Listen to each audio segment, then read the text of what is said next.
कबीर मेहंदी कर घालिया, आप पीसाए पीसाए, तै शह बात ना पूछिए, कबहू ना लाई पाए। दो तरीके दे लोग इस दुनिया दे विच जी के जाते ने।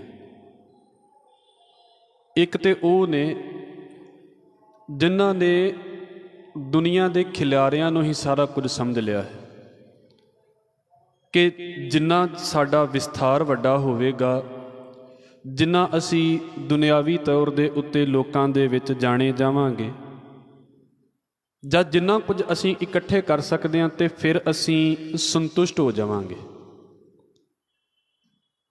तो उन्हां दी जिंदगी बस एक ना एक दिन काम दे विच ही खत्म हो जाती है।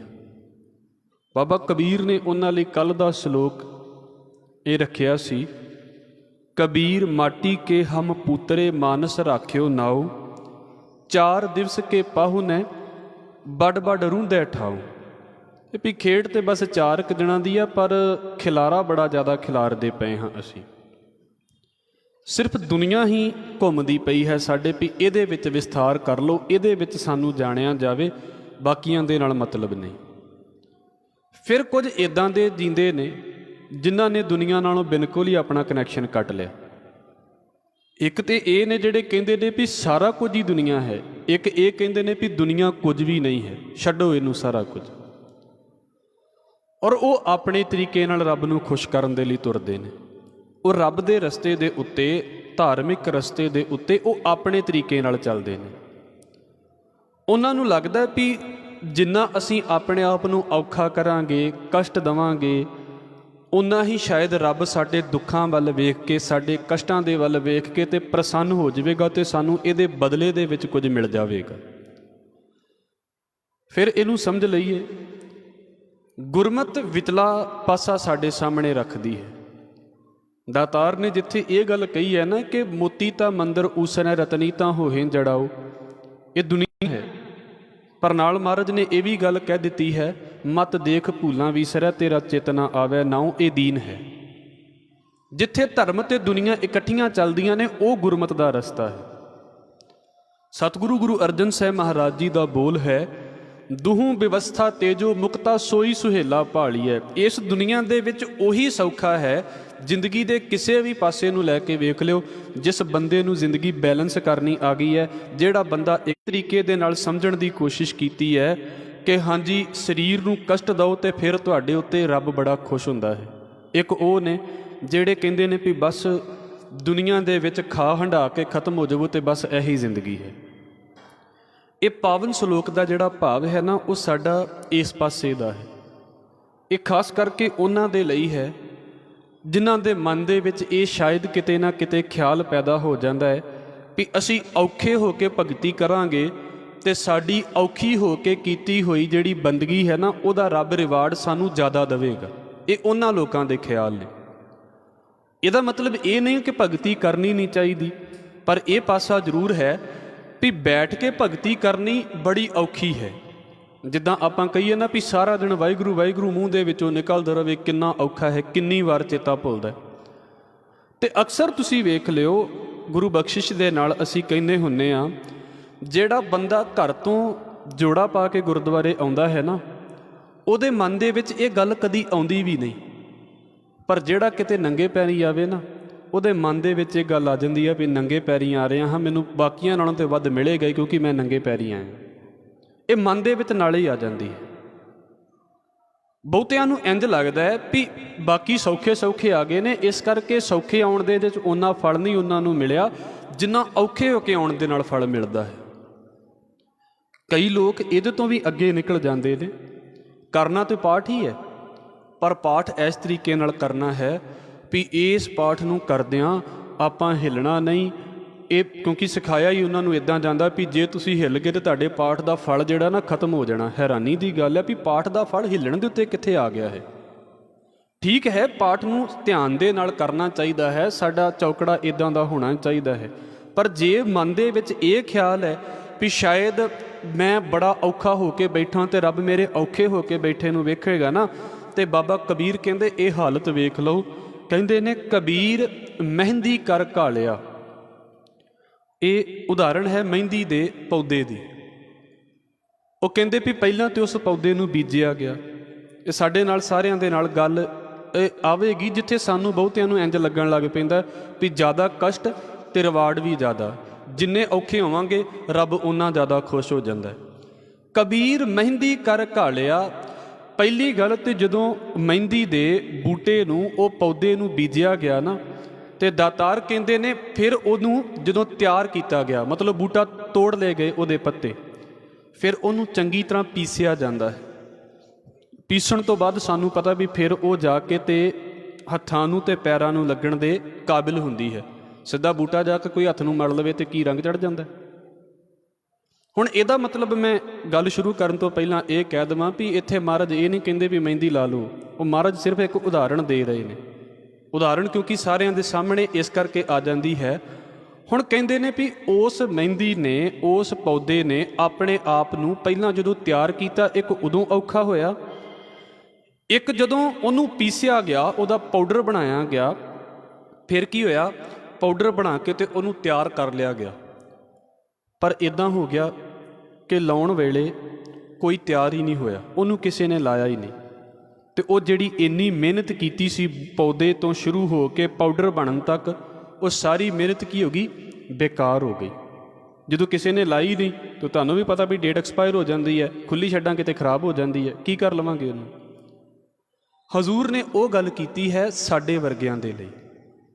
ਕਹਿੰਦੇ ਵੇਖੋ ਕਈ ਬੰਦੇ ਨਾ ਆਪਣੇ ਆਪ ਨੂੰ ਇੰਨਾ ਕੋਹ ਲੈਂਦੇ ਨੇ, ਇੰਨਾ ਕਸ਼ਟ ਦੇ ਲੈਂਦੇ ਨੇ, ਜਿੱਦਾਂ ਮਹਿੰਦੀ ਦਾ ਪੌਦਾ ਆਪਣੇ ਆਪ ਨੂੰ ਕਸ਼ਟ ਦਿੰਦਾ ਹੈ।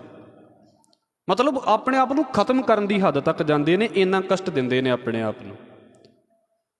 ਤੇ ਪਰ ਦਾਤਾਰ ਕਹਿੰਦੇ ਨੇ ਜਿੱਦਾਂ ਮਹਿੰਦੀ ਦੇ ਬੂਟੇ ਨੂੰ ਕਿਸੇ ਨੇ ਪੁੱਛਿਆ ਹੀ ਨਹੀਂ ਨਾ, ਭਾਵੇਂ ਜਿੰਨੇ ਮਰਜ਼ੀ ਕਸ਼ਟ ਕੀਤੇ ਸੀ, ਕਿਸੇ ਨੇ ਪੈਰਾਂ ਨੂੰ ਨਹੀਂ ਲਾਇਆ। ਕਹਿੰਦੇ ਇੰਨੇ ਕਸ਼ਟ ਕਰਨ ਦੇ ਬਾਵਜੂਦ ਵੀ ਉਹਨਾਂ ਦੇ ਨਾਲ ਐਦਾਂ ਹੋ ਜਾਂਦਾ ਵੀ ਰੱਬ ਕਦੀ ਉਹਨਾਂ ਵੱਲ ਮੂੰਹ ਵੀ ਨਹੀਂ ਕਰਦਾ, ਰੱਬ ਕਦੀ ਵੇਂਦਾ ਵੀ ਨਹੀਂ ਉਹਨਾਂ ਦੇ ਵੱਲ। ਇਹ ਬਿਲਕੁਲ ਉੱਦਾਂ ਦੀ ਗੱਲ ਹੈ ਵੀ ਜਿੱਦਾਂ ਬੜੀ ਮਿਹਨਤ ਕਰਕੇ ਮਹਿੰਦੀ ਦਾ ਉਹ ਲਾਗੇ ਰੱਖਿਆ ਸੀ ਪਾਊਡਰ, ਤੇ ਕਿਸੇ ਨੇ ਵੇਖਿਆ ਵੀ ਨਹੀਂ ਵੀ ਕਿੰਨੀ ਮਿਹਨਤ ਕਰਕੇ ਆਇਆ।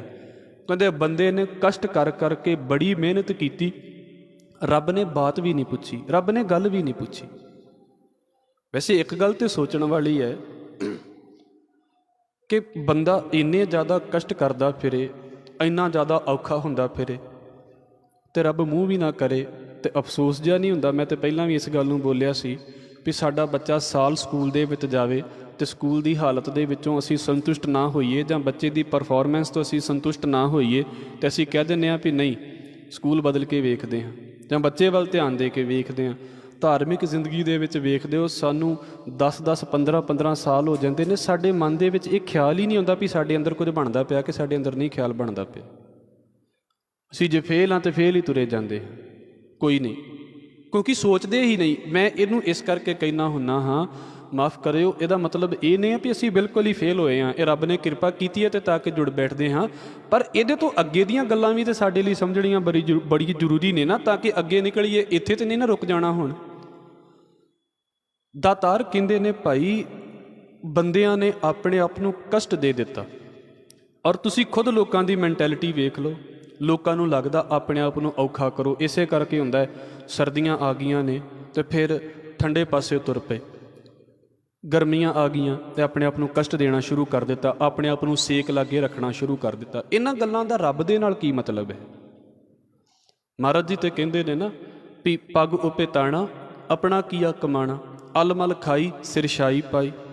ਵੀ ਭਾਈ ਜੇ ਤੂੰ ਨੰਗੇ ਪੈਰੀਂ ਆ ਰਿਹਾ ਹੈ ਤੇ ਤੇਰੇ ਪੈਰਾਂ ਤੇ ਠੇਡਾ ਲੱਗ ਗਿਆ, ਤੇ ਹੁਣ ਤੂੰ ਰੱਬ ਨੂੰ ਵਿਖਾਉਣਾ ਚਾਹੁੰਦਾ ਵੀ ਤੇਰੇ ਰਾਹ ਤੇ ਆਉਂਦਿਆਂ ਮੈਨੂੰ ਠੇਡਾ ਲੱਗਾ, ਤੂੰ ਜੁੱਤੀ ਪਾਉਂਦਾ ਤੇ ਨਾ ਲੱਗਦਾ।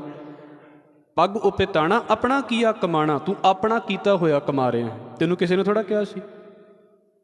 ਹੁਣ ਤੂੰ ਇਸ ਗੱਲ ਦਾ ਰਿਵਾਰਡ ਭਾਲਦਾ ਵੀ ਵੇਖੋ ਜੀ ਰੱਬ ਦੇ ਘਰ ਨੂੰ ਤੁਰਿਆ ਸੀ ਤੇ ਫਿਰ ਮੈਨੂੰ ਸੱਟ ਲੱਗੀ ਆ, ਤਾਂ ਰੱਬ ਦੇ ਬਦਲੇ ਦੇ ਵਿੱਚ ਮੇਰੇ ਵੱਲ ਵੇਖੇ। ਤੇ ਮੈਂ ਆਪ ਜੀ ਦੇ ਅੱਗੇ ਰੱਖ ਦੇਵਾਂ, ਮਹਾਰਾਜ ਤੇ ਇੱਥੋਂ ਤੱਕ ਕਹਿੰਦੇ ਨੇ, ਕਹਿੰਦੇ ਜੇ ਦਰ ਮੰਗਤ ਕੂਕ ਕਰੇ, ਮਹਿਲੀ ਖਸਮ ਸੁਣੇ, ਭਾਵੇਂ ਧੀਰਕ ਭਾਵੇਂ ਧੱਕੇ ਏਕ ਵਡਾਈ ਦੇ। ਕਹਿੰਦੇ ਵੀ ਜੇ ਕਿਤੇ ਜਿਹੜਾ ਕੁੱਤਾ ਹੁੰਦਾ ਹੈ ਨਾ ਆਪਣੇ ਮਾਲਕ ਦੇ ਘਰ ਤੋਂ ਮੰਗਦਾ ਹੋਵੇ ਨਾ, ਤੇ ਅੱਗੋਂ ਮਾਲਿਕ ਦੀ ਮਰਜ਼ੀ ਹੁੰਦੀ ਆ ਵੀ ਉਹਨੂੰ ਹੌਸਲਾ ਦੇ ਕੇ ਰੋਟੀ ਪਾ ਦੇਵੇ, ਤੇ ਉਹਦੀ ਮਰਜ਼ੀ ਹੁੰਦੀ ਹੈ ਵੀ ਉਹਨੂੰ ਧੱਕਾ ਦੇ ਦੇਵੇ ਵੀ ਚੱਲ ਬਾਹਰ। ਇਹ ਤਾਂ ਮਾਲਿਕ ਦੀ ਮਰਜ਼ੀ ਹੈ ਨਾ। ਤੇ ਮੈਂ ਜਦੋਂ ਇਸ ਰਸਤੇ 'ਤੇ ਤੁਰਦਾ ਹਾਂ ਤੇ ਮੈਂ ਲੱਗਦਾ ਹਾਂ ਵੀ ਰੱਬਾ ਤੇਰੇ ਰਸਤੇ 'ਚ ਡਿੱਗਾਂ ਤੇ ਤੂੰ ਮੇਰੇ ਵੱਲ ਵੇਖਿਆ ਵੀ ਨਹੀਂ। ਬਾਬਾ ਕਬੀਰ ਕਹਿੰਦੇ ਰੱਬ ਮੂੰਹ ਵੀ ਨਹੀਂ ਕਰਦਾ, ਰੱਬ ਵਹਿੰਦਾ ਵੀ ਨਹੀਂ ਉਹਨਾਂ ਚੀਜ਼ਾਂ ਦੇ ਵੱਲ। ਔਰ ਮੈਂ ਫੇਰ ਬੇਨਤੀ ਕਰ ਦੇਵਾਂ, ਬਾਬਾ ਕਬੀਰ ਨੇ ਪਿੱਛੇ ਜਿਹੜੇ ਸਲੋਕ ਬੋਲੇ ਨੇ ਨਾ, ਕਬੀਰ ਮੋਹੇ ਮਰਨੇ ਕਾ ਚਾਉ ਹੈ, ਮਰੋ ਤਾਂ ਹਰ ਕੈ ਦੁਆਰ, ਮਤ ਹਰ ਪੁੱਛੈ ਕੌਣ ਹੈ ਪਰਾ ਹਮਾਰੇ ਬਾਰ। ਸ਼ਾਇਦ ਕਿਤੇ ਰੱਬ ਮੈਨੂੰ ਇੱਦਾਂ ਪੁੱਛ ਲਵੇ ਵੀ ਆ ਕਿਹੜਾ ਪਿਆ ਹੋਇਆ ਮੇਰੇ ਘਰ ਦੇ ਅੱਗੇ। ਗੱਲ ਤੇ ਇਹ ਆ ਵੀ ਘੱਟੋ ਘੱਟ ਉਹਦੀ ਨਿਗਾਹ ਦੇ ਵਿੱਚ ਤੇ ਆ ਜਾਈਏ, ਘੱਟੋ ਘੱਟ ਉਹਨੂੰ ਲੱਗਣ ਤੇ ਲੱਗ ਪਵੇ ਨਾ ਵੀ ਆਹ ਬੰਦੇ ਹੈ ਨੇ ਇਸ ਦੁਨੀਆ ਦੇ ਵਿੱਚ, ਉਹਨੂੰ ਲੱਗਣ ਤੇ ਲੱਗ ਪਵੇ ਵੀ ਉਹਦੇ ਰਸਤੇ 'ਤੇ ਤੁਰੇ ਆ। ਤੇ ਜੇ ਉਹਨੂੰ ਲੱਗਦਾ ਹੀ ਨਹੀਂ ਵੀ ਉਹਦੇ ਰਸਤੇ ਦੇ ਉੱਤੇ ਤੁਰੇ ਆ, ਤੇ ਫਿਰ ਇਹਦਾ ਮਤਲਬ ਅਸੀਂ ਹੋਰ ਹੀ ਕਿਸੇ ਪਾਸੇ ਤੁਰੀ ਜਾ ਰਹੇ ਹਾਂ, ਸਾਡੇ ਕੋਲੋਂ ਤੁਰਿਆ ਵੀ ਨਹੀਂ ਗਿਆ ਉਹਦੇ ਰਸਤੇ ਦੇ ਉੱਤੇ। ਇੱਕ ਬਚਨ ਭਾਈ ਗੁਰਦਾਸ ਸਾਹਿਬ ਜੀ ਦਾ ਆਪ ਜੀ ਦੇ ਅੱਗੇ ਰੱਖ ਦੇਵਾਂ। ਵੈਸੇ ਇਹਨੂੰ ਫੇਰ ਸਮਝ ਲਿਓ, ਗੁਰਮਤਿ ਦੀ ਬੰਦਗੀ ਸੌਖੀ ਵੀ ਬੜੀ ਹੈ ਤੇ ਗੁਰਮਤਿ ਦੀ ਬੰਦਗੀ ਔਖੀ ਵੀ ਬੜੀ ਹੈ। ਇਹ ਬੜਾ ਸੌਖਾ ਕਹਿ ਦਿੰਦਾ ਇਹਦਾ ਨਾ ਵੀ ਇਹ ਸਕਲ ਧਰਮ ਮੈਂ ਗ੍ਰਸਤ ਪ੍ਰਧਾਨ ਹੈ, ਵੀ ਘਰ ਦੇ ਵਿੱਚ ਰਹਿ ਕੇ ਮੁਕਤੀ ਦੱਸ ਦਿੱਤੀ ਹੈ। ਕਿੰਨੀ ਔਖੀ ਹੈ ਇਹ ਚੀਜ਼। ਜਿਹਨੇ ਦੁਨੀਆ ਛੱਡ ਦਿੱਤੀ ਉਹਨੇ ਧੋਖੇ ਕਿਹਦੇ ਨਾਲ ਕਰਨੇ ਨੇ। ਜਿਹਨੇ ਦੁਨੀਆ ਛੱਡ ਦਿੱਤੀ ਉਹਨੂੰ ਤਾਂ ਕੋਈ ਮਿਲਣਾ ਹੀ ਨਹੀਂ, ਆਪਣਾ ਇਕੱਲਾ ਲੱਗਾ ਰਵੇ। ਇੱਥੇ ਪਤਾ ਵੀ ਸਵੇਰੇ ਪਾਠ ਕਰਕੇ ਗਏ ਹਾਂ ਤੇ ਅਸੀਂ ਕੀਤੇ ਹੋਏ ਪਾਠ ਨੂੰ ਸਾਰਾ ਦਿਨ ਬਚਾ ਕੇ ਕਿੱਦਾਂ ਰੱਖਣਾ। ਫਿਰ ਪਤਾ ਲੱਗਦਾ ਵੀ ਬੰਦਾ ਕਿੱਥੋਂ ਕਿੱਥੋਂ ਧਿਆਨ ਰੱਖ ਕੇ ਤੇ ਕਿੱਥੇ ਕਿੱਥੇ ਤੱਕ ਸ਼ਾਮਾਂ ਨੂੰ ਸੋਦਰ ਦੇ ਟਾਈਮ ਦੇ ਉੱਤੇ ਪਹੁੰਚਦਾ ਪਿਆ। ਉਹ ਸੌਖਾ ਨਹੀਂ ਹੈ ਕੰਮ, ਪਰ ਮਹਾਰਾਜ ਨੇ ਕਿਹਾ ਵੀ ਨਿਕਲੋ ਇਹਦੇ ਵਿੱਚੋਂ, ਇੱਧਰ ਦੀ ਜਾਣਾ ਹੀ ਪੈਣਾ ਤੁਹਾਨੂੰ, ਇਹਦੇ ਤੋਂ ਛੁੱਟ ਕੇ ਨਹੀਂ ਤੁਸੀਂ ਜਾ ਸਕਦੇ। ਸਿਰਫ ਜਿਹੜੇ ਆਪਣੇ ਆਪ ਨੂੰ ਇੱਦਾਂ ਸੋਚਦੇ ਪਏ ਨੇ ਨਾ ਵੀ ਭਾਈ ਬਾਣੀ ਪੜ੍ਹੀਏ ਤੇ ਬਾਣੀ ਪੜ੍ਹਦਿਆਂ ਧਿਆਨ ਬਾਣੀ ਵੱਲ ਘੱਟ ਹੋ ਜਾਵੇ ਤੇ ਕਸ਼ਟਾਂ ਵੱਲ ਜ਼ਿਆਦਾ ਹੋ ਜਾਵੇ। ਬਾਣੀ ਪੜ੍ਹਦਿਆਂ ਕਿਸੇ ਵੀ ਤਰੀਕੇ ਨਾਲ ਪੜ੍ਹੀ ਜਾ ਸਕਦੀ ਹੈ। ਮੈਂ ਬੇਨਤੀ ਕਰਦਾ ਹੁੰਦਾ, ਹਜ਼ੂਰ ਦਾ ਇੱਕ ਬਚਨ ਹੈ, ਤਾਪ ਕੇ ਸਹੇ ਤੇ ਜੋ ਪੈ ਪਾਈਐ ਅਤਾਪ, ਨਾਥ ਤਾਪ ਨਾ ਅਨੇਕ ਧਨ ਤਨ ਘਾਇਲ ਸਹਿਤ ਹੈ। ਵੀ ਜੇ ਮੈਨੂੰ ਲੱਗੇ ਨਾ ਵੀ ਬੜੇ ਕਸ਼ਟ ਸਹਿ ਕੇ ਤੇ ਰੱਬ ਮਿਲ ਜਾਂਦਾ ਹੈ, ਤੇ ਕਹਿੰਦੇ ਕਿਤੇ ਜੰਗ ਦੇ ਮੈਦਾਨ ਦੇ ਵਿੱਚ ਵੇਖ ਲਿਓ, ਜਿਹੜੇ ਬੰਦਿਆਂ ਨੂੰ ਸੱਟਾਂ ਲੱਗੀਆਂ ਹੁੰਦੀਆਂ ਨੇ ਨਾ, ਲੜਦਿਆਂ ਜ਼ਖਮ ਲੱਗੇ ਹੁੰਦੇ ਨੇ, ਤੇ ਉਹ ਵੇਖੋ ਕਿੰਨੇ ਜ਼ਖਮ ਉਹਨਾਂ ਦੇ ਸਰੀਰ ਦੇ ਉੱਤੇ ਹੋਏ ਹੁੰਦੇ ਨੇ। ਤੇ ਜੇ ਬੰਦੇ ਨੂੰ ਲੱਗੇ ਵੀ ਇੱਦਾਂ ਆਪਣੇ ਆਪ ਨੂੰ ਤਪਾਉਣ ਦੇ ਨਾਲ, ਇੱਦਾਂ ਕਸ਼ਟ ਦੇਣ ਦੇ ਨਾਲ ਕਿਤੇ ਰੱਬ ਮਿਲ ਜਾਂਦਾ ਹੋਵੇ ਨਾ, ਤੇ ਜਿਹੜੇ ਜ਼ਖਮੀ ਹੁੰਦੇ ਨੇ ਤੇ ਵਿਚਾਰੇ ਕਿੰਨੇ ਜ਼ਖਮ ਸਰੀਰ ਦੇ ਉੱਤੇ ਲੈ ਕੇ ਤੁਰੇ ਫਿਰਦੇ ਨੇ। ਤਾਪ ਕੇ ਸਹੇ ਤੇ ਜੋ ਪੈ ਪਾਈਐ ਅਤਾਪ, ਨਾਥ ਤਾਪ ਨਾ ਅਨੇਕ ਤਨ ਘਾਇਲ ਸਹਿਤ ਹੈ। ਜਾਪ ਕੇ ਕੀਏ ਤੇ ਜੋ ਪੈ ਪਾਈਅਤ ਅਜਾਪ ਦੇਵ, ਪੂਜਨਾ ਸਦੀਵ ਤੁਹੀ ਉਚਰਤ ਹੈ। ਜੇ ਬਹੁਤਿਆਂ ਨੂੰ ਇੰਜ ਲੱਗਣ ਲੱਗ ਪਵੇ ਵੀ ਮੈਂ ਬਸ ਬੋਲੀ ਜਾਵਾਂਗਾ ਤੇ ਰੱਬ ਮੇਰੇ ਬੋਲਣ ਦੇ ਉੱਤੇ ਖੜਾ ਹੋਇਆ ਹੈ। ਕਿੰਨੇ ਪੰਛੀ ਨੇ, ਅਸੀਂ ਵੀ ਤਾਂ ਸੁਣਦੇ ਹੀ ਹਾਂ, ਸਾਰਿਆਂ ਦੀ ਆਵਾਜ਼ ਇੱਕੋ ਜਿਹੀ ਲੱਗਦੀ ਹੈ ਸਾਨੂੰ। ਸਾਡੇ ਤੇ ਕਿੰਨੇ ਬੋਲ ਨੇ, ਅਸੀਂ ਇੱਕ ਗੱਲ ਵਾਰ-ਵਾਰ ਕਰਾਂਗੇ ਤੇ ਕਿੱਦਾਂ ਦੇ ਲੱਗਾਂਗੇ ਵੀ ਇੱਕੋ ਹੀ ਗੱਲ ਵਾਰ-ਵਾਰ। ਤੁਹੀ ਉਚਰਤ ਹੈ ਨਭ ਕੇ ਉਡੇ ਤੇ ਜੋ ਪੈ ਨਾਰਾਇਣ ਪਾਇਤ, ਅਨਲ ਆਕਾਸ਼ ਪੰਛੀ ਡੋਲਬੋ ਕਰਤ ਹੈ। ਕਈਆਂ ਨੂੰ ਲੱਗਦਾ ਹੋਵੇਗਾ ਵੀ ਬੜਾ ਕਸ਼ਟ ਦੇ ਕੇ ਤੇ ਇੱਥੇ ਤੱਕ ਪਹੁੰਚ ਜਾਓ ਵੀ ਅਸੀਂ ਨਾ ਉੱਡਣ ਲੱਗ ਪਏ। ਚਲੋ ਸਾਡੀਆਂ ਦੌੜਾਂ ਭਾਵੇਂ ਇੱਥੋਂ ਤੱਕ ਨਾ ਹੋਣਗੀਆਂ, ਪਰ ਦਾਤਾਰ ਕਹਿੰਦੇ ਵੀ ਜੇ ਉੱਡ ਕੇ ਤੇ ਪੰਛੀਆਂ ਵਾਲੀ ਪਹੁੰਚ ਹੀ ਰੱਖਣੀ ਹੈ ਤਾਂ ਫਿਰ ਪੰਛੀ ਤਾਂ ਸਾਡੇ ਨਾਲੋਂ ਅੱਗੇ ਬੈਠੇ ਹੋਏ ਨੇ ਇਸ ਪਾਸੇ। ਨਭ ਕੇ ਉਡੇ ਤੇ ਜੋ ਪਿਆ ਨਾਰਾਇਣ ਪਾਇਤ, ਅਨਲ ਆਕਾਸ਼ ਪੰਛੀ ਡੋਲਬੋ ਕਰਤ ਹੈ। ਤੇ ਦਾਤਾਰ ਕਹਿੰਦੇ ਨੇ ਆਗ ਮੈਂ ਜਰੇ ਤੇ ਗਤ ਰਾਂਡ ਕੀ ਪਰਤ, ਪਤਾਲ ਕੇ ਬਾਸੀ ਕਿਉਂ ਭੁਜੰਗ ਨਾ ਤਰਤ ਹੈ। ਜੇ ਅੱਗ ਦੇ ਵਿੱਚ ਲਾਗੇ ਸੜਨ ਦੇ ਕਰਕੇ ਹੀ ਗਤੀ ਹੁੰਦੀ ਹੋਵੇ ਤੇ ਜਿਹੜੀ ਵਿਚਾਰੀ ਔਰਤ ਸਤੀ ਹੋ ਜਾਂਦੀ ਹੈ ਉਹ ਤੇ ਫਿਰ ਸਾਰੀਆਂ ਰੱਬ ਦੇ ਕੋਲ ਬੈਠੀਆਂ ਹੋਣੀਆਂ ਚਾਹੀਦੀਆਂ ਸੀ, ਉਹ ਤਾਂ ਕੋਈ ਵੀ ਨਹੀਂ ਪਹੁੰਚੀ।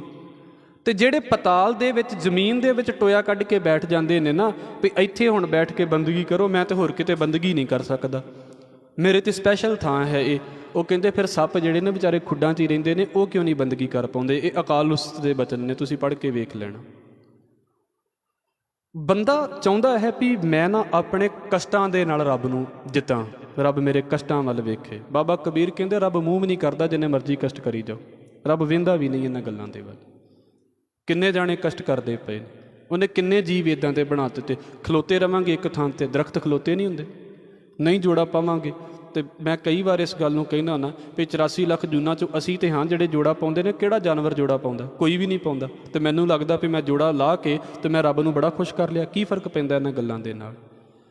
ਅਸੀਂ ਬੰਦਗੀ ਕਰਦਿਆਂ ਇਹਨਾਂ ਚੀਜ਼ਾਂ ਦੇ ਵੱਲ ਤੇ ਬਹੁਤ ਧਿਆਨ ਦਿੰਦੇ ਹਾਂ ਵੀ ਭਾਈ ਮੈਂ ਵੇਖ ਰੱਬਾ ਮੇਰੇ ਵੱਲ ਵੇਖ, ਮੈਂ ਇੱਦਾਂ ਬੰਦਗੀ ਕਰਦਾ ਪਿਆ ਹਾਂ, ਮੈਂ ਬੰਦਗੀ 'ਚ ਕੀ ਕਰਦਾ ਪਿਆ ਹਾਂ, ਇਹਦੇ ਵੱਲ ਕੀ ਖਿਆਲ ਹੈ ਮੇਰਾ। ਸਤਿਗੁਰੂ ਜੀ ਦਾ ਬੋਲ ਹੈ ਨਾ ਤੂੰ ਆਵੇਂ ਵਸ ਬਹੁਤ ਘਿਣਾਵਣੇ। ਤੇ ਜਿੰਨੇ ਮਰਜ਼ੀ ਘਿਣਾਉਣੇ ਕੰਮ ਕਰਦੇ ਰਹੋ ਨਾ। ਕਈ ਜਿੱਦਾਂ ਉਹ ਇੱਕ ਕਬੀਲਾ ਹੈ ਸਾਡੇ ਦੇਸ਼ ਦੇ ਵਿੱਚ ਸਾਧੂਆਂ ਦਾ, ਉਹ ਗੰਦਗੀ ਵੀ ਖਾ ਲੈਂਦੇ ਨੇ। ਉਹਨਾਂ ਨੂੰ ਲੱਗਦਾ ਵੀ ਗੰਦਗੀ ਵੀ ਖਾ ਲਓ ਤੇ ਸ਼ਾਇਦ ਰੱਬ ਕਿਤੇ ਇਸ ਪਾਸੇ ਦੇ ਉੱਤੇ ਮਿਲ ਜਾਵੇ। ਦਾਤਾਰ ਕਹਿੰਦੇ ਨਾ ਤੂੰ ਆਵਹਿ ਵਸ ਬਹੁਤ ਘਿਣਾਵਣੇ। ਜਿੰਨੇ ਮਰਜ਼ੀ ਘਿਣਾਉਣੇ ਕੰਮ ਕਰ ਲਓ, ਸਾਰਾ ਦਿਨ ਲਿਬੜੇ ਰਹੋ। ਕਿਉਂਕਿ ਸਾਡੇ ਦੇਸ਼ ਦੇ ਵਿੱਚ ਨਾ ਦੋ ਫਿਰਕੇ ਨੇ। ਇੱਕ ਤੇ ਕਹਿੰਦੇ ਨੇ ਵੀ ਬਸ ਨਹਾਤਿਆਂ ਹੀ ਸਾਡੀ ਗਤੀ ਹੋਣੀ, ਇੱਕ ਕਹਿੰਦੇ ਨਹਾਓ ਹੀ ਨਾ। ਉਹ ਵੀ ਹੈ ਨੇ ਸਾਡੇ ਦੇਸ਼ ਦੇ ਵਿੱਚ। ਜਿੰਨੇ ਮਰਜ਼ੀ ਘਿਣਾਉਣੇ ਕੱਪੜੇ ਪਾ ਪਾ ਕੇ ਬੈਠੇ ਰਹੋ, ਮਲੀਨ ਬਣੇ ਰਹੋ। ਸਤਿਗੁਰੂ ਕਹਿੰਦੇ ਤੂੰ ਕਿੱਥੇ ਵਸ ਦੇ ਵਿੱਚ ਆਉਣਾ ਵੀ ਤੂੰ ਕੱਪੜਿਆਂ ਵੱਲ ਵੇਖੇਂਗਾ। ਨਾ ਤੂੰ ਆਵੈਂ ਵਸ ਬਹੁਤ ਘਿਣਾਵਣੇ, ਨਾ ਤੂੰ ਆਵੈਂ ਵਸ ਬੇਦ ਪੜ੍ਹਾਵਣੇ। ਤੇ ਜਿਹੜੇ ਮੇਰੇ ਵਰਗਿਆਂ ਨੂੰ ਲੱਗੇ ਵੀ ਬੈਠੇ ਰਹੋ ਸਾਰਾ ਸਾਰਾ ਦਿਨ ਤੇ ਸ਼ਾਇਦ ਕਿਤੇ ਰੱਬ ਮੇਰੇ ਪਾਠਾਂ ਤੋਂ ਹੀ ਖੁਸ਼ ਹੋ ਜਾਵੇਗਾ। ਮੈਂ ਤਾਂ ਮਸਕੀਨ ਸਾਹਿਬ ਦੀ ਇਸੇ ਗੱਲ ਦੇ ਨਾਲ ਸਹਿਮਤ ਹਾਂ। ਵਾਹਿਗੁਰੂ ਬਖਸ਼ ਲਵੇ। ਜੇ ਮੈਨੂੰ ਲੱਗੇ ਨਾ ਵੀ ਰੱਬ ਪਾਠਾਂ ਕਰਕੇ ਵਸ ਦੇ ਵਿੱਚ ਆ ਗਿਆ, ਫਿਰ ਪਾਠ ਵੱਡੇ ਨੇ ਤੇ ਰੱਬ ਛੋਟਾ ਹੈ। ਜੇ ਮੈਨੂੰ ਲੱਗਦਾ ਵੀ ਰੱਬ ਮੰਤਰਾਂ ਕਰਕੇ ਵਸ ਦੇ ਵਿੱਚ ਆ ਗਿਆ, ਫਿਰ ਮੰਤਰ ਵੱਡੇ ਨੇ ਤੇ ਰੱਬ ਛੋਟਾ ਹੈ। ਜੇ ਮੈਨੂੰ ਲੱਗਦਾ ਵੀ ਰੱਬ ਕਸ਼ਟਾਂ ਕਰਕੇ ਵਸ ਦੇ ਵਿੱਚ ਆ ਗਿਆ ਹੈ, ਫਿਰ ਕਸ਼ਟ ਵੱਡੇ ਨੇ ਤੇ ਰੱਬ ਛੋਟਾ ਹੈ। ਫਿਰ ਰੱਬ ਦੀ ਪੂਜਾ ਨਹੀਂ ਕਰਨੀ ਚਾਹੀਦੀ, ਕਸ਼ਟਾਂ ਦੀ ਪੂਜਾ ਕਰਨੀ ਚਾਹੀਦੀ ਹੈ। ਜੇ ਮੈਨੂੰ ਲੱਗਣ ਲੱਗ ਪਵੇ ਵੀ ਰੱਬ ਇਹਨਾਂ ਚੀਜ਼ਾਂ ਕਰਕੇ ਵਸ ਦੇ ਵਿੱਚ ਆ ਗਿਆ, ਮਹਾਰਾਜ ਕਹਿੰਦੇ ਸਾਡਾ ਤੇ ਰਸਤਾ ਹੀ ਗਲਤ ਹੋ ਗਿਆ ਹੈ। ਅਸੀਂ ਤਾਂ ਰੱਬ ਨੂੰ ਕਸ਼ਟ ਵਿਖਾ ਰਹੇ ਹਾਂ ਆਪਣੇ, ਵੀ ਰੱਬਾ ਮੇਰੇ ਕਸ਼ਟ ਵੇਖ। ਤੇ ਆਪਾਂ ਕੱਲ੍ਹ ਵੀ ਕਿੱਡਾ ਸੋਹਣਾ ਵਿਚਾਰ ਬੋਲਿਆ ਸੀ ਵੀ ਜਿਹੜਾ ਬੰਦਾ ਸੁੱਤਿਆਂ ਹੀ ਪਾਠ ਕਰੀ ਜਾਂਦਾ ਕੀ ਕਸ਼ਟ ਕਰਦਾ ਪਿਆ। ਇੱਕ ਪਾਸੇ ਨੀਂਦ ਪੂਰੀ ਹੋਈ ਜਾ ਰਹੀ, ਇੱਕ ਪਾਸੇ ਪਾਠ ਹੋਈ ਜਾ ਰਿਹਾ। ਕਿਹੜਾ ਕਸ਼ਟ ਹੈ ਉਹਦੇ ਵਿੱਚ? ਕੋਈ ਕਸ਼ਟ ਨਹੀਂ ਹੈ। ਸੁੱਤਿਆ ਪਿਆ ਹੈ ਬੰਦਾ, ਸੌਣ ਤੋਂ ਪਹਿਲਾਂ ਵੀ ਆਰਾਮ ਦੇ ਨਾਲ ਲੇਟਿਆ ਪਿਆ ਹੈ ਤੇ ਵੇਖੋ ਉੱਥੇ ਵਾਹਿਗੁਰੂ ਵਾਹਿਗੁਰੂ ਕਹਿ ਰਿਹਾ, ਕੀ ਕਸ਼ਟ ਕਰਦਾ ਪਿਆ ਹੈ। ਉਹਦੇ ਮੁਕਾਬਲੇ ਦੇ ਉੱਤੇ ਤੇ ਉਹ ਬੰਦਾ ਕਿਤੇ ਚੰਗਾ ਹੈ। ਹਜ਼ੂਰ ਨੇ ਉਹ ਚੀਜ਼ਾਂ ਸਾਨੂੰ ਸਮਝਾਈਆਂ ਨੇ ਵੀ ਭਾਈ ਕਿਤੇ ਇੱਦਾਂ ਦੀ ਹਾਲ ਨਾ ਹੋ ਜਾਵੇ ਵੀ ਕਸ਼ਟ ਕਰ ਕਰਕੇ ਅਸੀਂ ਆਪਣੇ ਆਪ ਨੂੰ ਤੇ ਹਉਮੈ ਦੇ ਵਿੱਚ ਏਡੇ ਅੱਗੇ ਲੈ ਜਾਈਏ ਵੀ ਵੇਖੋ ਜੀ ਮੈਂ ਕਿੰਨਾ ਔਖਾ ਹੁੰਦਾ ਹਾਂ, ਤੇ ਰੱਬ ਕਦੀ ਸਾਡੇ ਮੂੰਹ ਵੱਲ ਵੀ ਨਾ ਵੇਖੇ ਵੀ ਇਹੋ ਜਿਹੇ ਬੰਦੇ ਵੀ ਹੈ ਨੇ। ਔਰ ਜੇ ਮੈਨੂੰ ਲੱਗੇ ਨਾ ਵੀ ਬਦਲੇ ਦੇ ਵਿੱਚ ਤੇ ਕੁਝ ਚਾਹੀਦਾ ਹੈ, ਤੇ ਵੇਖੋ ਜਪਜੀ ਸਾਹਿਬ ਦੀ ਬਾਣੀ ਅਸੀਂ ਰੋਜ਼ ਹੀ ਪੜ੍ਹਦੇ ਪਏ ਹਾਂ। ਹਜ਼ੂਰ ਨੇ ਕਿੱਡਾ ਸੌਖੀ ਗੱਲ ਕਹੀ ਹੈ ਵੀ ਤੁਸੀਂ ਦੁਨਿਆਵੀ ਤੌਰ 'ਤੇ ਵੀ ਕਿੱਡੇ ਤਗੜੇ ਹੋ ਜਾਵੋ, ਜੇ ਤੁਸੀਂ ਧਾਰਮਿਕ ਤੌਰ 'ਤੇ ਵੀ ਆਪਣੇ ਆਪ ਨੂੰ ਬੜੇ ਵੱਡੇ ਸਮਝਦੇ ਜੇ, ਤੇ ਰੱਬ ਦੀ ਨਿਗਾਹ ਦੇ ਵਿੱਚ ਕੀ ਹੈ? ਇੱਕ ਕੀੜਾ ਹੈ ਬਸ। ਸਾਡੀ ਨਿਗਾਹ ਦੇ ਵਿੱਚ ਕੀੜਾ ਕੀ ਹੈ? ਸੌਖੇ ਸੌਖੇ ਤੇ ਸਿੱਧੇ ਸਿੱਧੇ ਲਫ਼ਜ਼ ਨੇ। ਅਸੀਂ ਘਰੋਂ ਤੁਰ ਕੇ ਆਏ ਹਾਂ, ਪਤਾ ਨਹੀਂ ਕਿੰਨੇ ਪੈਰਾਂ ਥੱਲੇ ਦੇ ਕੇ ਆ ਗਏ ਹੋਵਾਂਗੇ, ਸੋਚਿਆ ਵੀ ਨਹੀਂ ਹੋਵੇਗਾ ਅਸੀਂ ਵੀ ਕਿੰਨੇ ਪੈਰਾਂ ਥੱਲੇ ਆ ਗਏ। ਮਹਾਰਾਜ ਕਹਿੰਦੇ ਨੇ ਨਾ, ਜੇ ਜੁਗ ਚਾਰੇ ਆਰਜਾ ਹੋਰ ਦਸੂਣੀ ਹੋਏ, ਨਵਾਂ ਖੰਡਾਂ ਵਿੱਚ ਜਾਣੀਏ ਨਾਲ ਚੱਲੇ ਸਭ ਕੋਈ। ਕੀ ਹੋ ਗਿਆ ਜੇ 40 ਜੁਗਾਂ ਜਿੰਨੀ ਉਮਰ ਵੀ ਹੈ ਤੇ 4 ਲੋਕ ਜਾਣਦੇ ਵੀ ਨੇ, ਸਾਰੀ ਦੁਨੀਆ ਹੀ ਜਾਣਦੀ ਹੋਵੇ ਤੇ ਕੀ ਹੋ ਜਾਵੇਗਾ? ਧਾਰਮਿਕ ਬੰਦਿਆਂ ਨੂੰ ਵੀ ਇਹੋ ਹੀ ਹੁੰਦਾ ਵੀ ਇਸ ਬੰਦੇ ਦਾ ਜ਼ਿਕਰ, ਸਵੇਰੇ ਵੀ ਗੱਲ ਚੱਲਦੀ ਪਈ ਸੀ, ਕਈ ਨਾ ਆਪਣੇ ਸਰੀਰ ਨੂੰ ਉੱਦਾਂ ਹੀ ਬਣਾ ਲੈਂਦੇ ਨੇ। ਉਹਨਾਂ ਦੇ ਹੱਥ ਆਕੜ ਗਏ ਤੇ ਹੱਥ ਉੱਥੇ ਹੀ ਪੱਕੇ ਹੋ ਗਏ ਵੀ ਅਸੀਂ ਤੇ ਇੱਦਾਂ ਹੀ ਬੰਦਗੀ ਕਰਦੇ ਹਾਂ। ਹੱਥ ਪੱਕੇ ਆਕੜ ਗਏ ਉਹਨਾਂ ਦੇ, ਜਿੱਥੇ ਬਾਂਹ ਰੱਖ ਕੇ ਬੰਦਗੀ ਕੀਤੀ ਬਾਂਹ ਉੱਥੇ ਹੀ ਸੁੱਕ ਗਈ ਉਹਨਾਂ ਦੀ। ਕਿਹਨੂੰ ਖੁਸ਼ ਕਰਦੇ ਪਏ ਸੀ? ਗੁਰਮਤ ਨੇ ਇਹਨਾਂ ਕਸ਼ਟਾਂ ਨੂੰ ਮਨ ਦੀ ਮਾਫ਼ ਕਰਨਾ। ਆਪਣੇ ਤੌਰ 'ਤੇ ਜਿਹੜਾ ਮਰਜ਼ੀ ਕਰਦਾ ਰਹੇ, ਉਹ ਕੋਈ ਫਰਕ ਨਹੀਂ।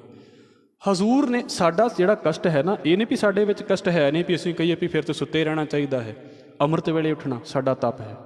ਸਾਡਾ ਤਪ ਇਹੀ ਹੈ, ਇਹਦੇ ਤੋਂ ਅੱਗੇ ਤਪ ਸਾਡਾ ਕੋਈ ਨਹੀਂ। ਫਿਰ ਦੂਸਰਾ ਪਾਸਾ ਸਾਡਾ ਤਪ ਹੈ, ਤਰੱਪੜ ਝਾੜ ਵਿਛਾਏਂ ਦਾ ਚੁੱਲ ਝੋਕ ਨਾ ਚੂਰੀ, ਮੁਰਦੇ ਵਾਂਗ ਮੁਰੀਦ ਹੋਏ ਕਰ ਸਿਦਕ ਸਬੂਰੀ। ਸਾਡਾ ਤਪ ਇੰਨਾ ਕੁ ਹੈ ਵੀ ਜਦੋਂ ਗੁਰੂ ਅਰਜਨ ਸਾਹਿਬ ਸੱਚੇ ਪਾਤਸ਼ਾਹ ਜੀ ਦਾ ਜਿਹੜਾ ਸ਼ਹੀਦੀ ਦਿਹਾੜਾ ਆਉਂਦਾ ਹੈ, ਵੇਖੋ ਕਿੰਨੀਆਂ ਗਰਮੀਆਂ ਦੇ ਵਿੱਚ ਆਉਂਦਾ ਹੈ। ਔਰ ਇੱਦਾਂ ਦੇ ਦਿਨ ਹੁੰਦੇ ਨੇ ਵੀ ਬੰਦਾ ਸੜਕ ਦੇ ਉੱਤੇ ਪੈਰ ਰੱਖੇ ਨਾ, ਤੇ ਪੈਰ ਵੀ ਨਹੀਂ ਰੱਖਿਆ ਜਾਂਦਾ, ਨੰਗੇ ਪੈਰ ਪੈਰ ਨਹੀਂ ਰੱਖੇ ਜਾਂਦੇ ਸੜਕ 'ਤੇ।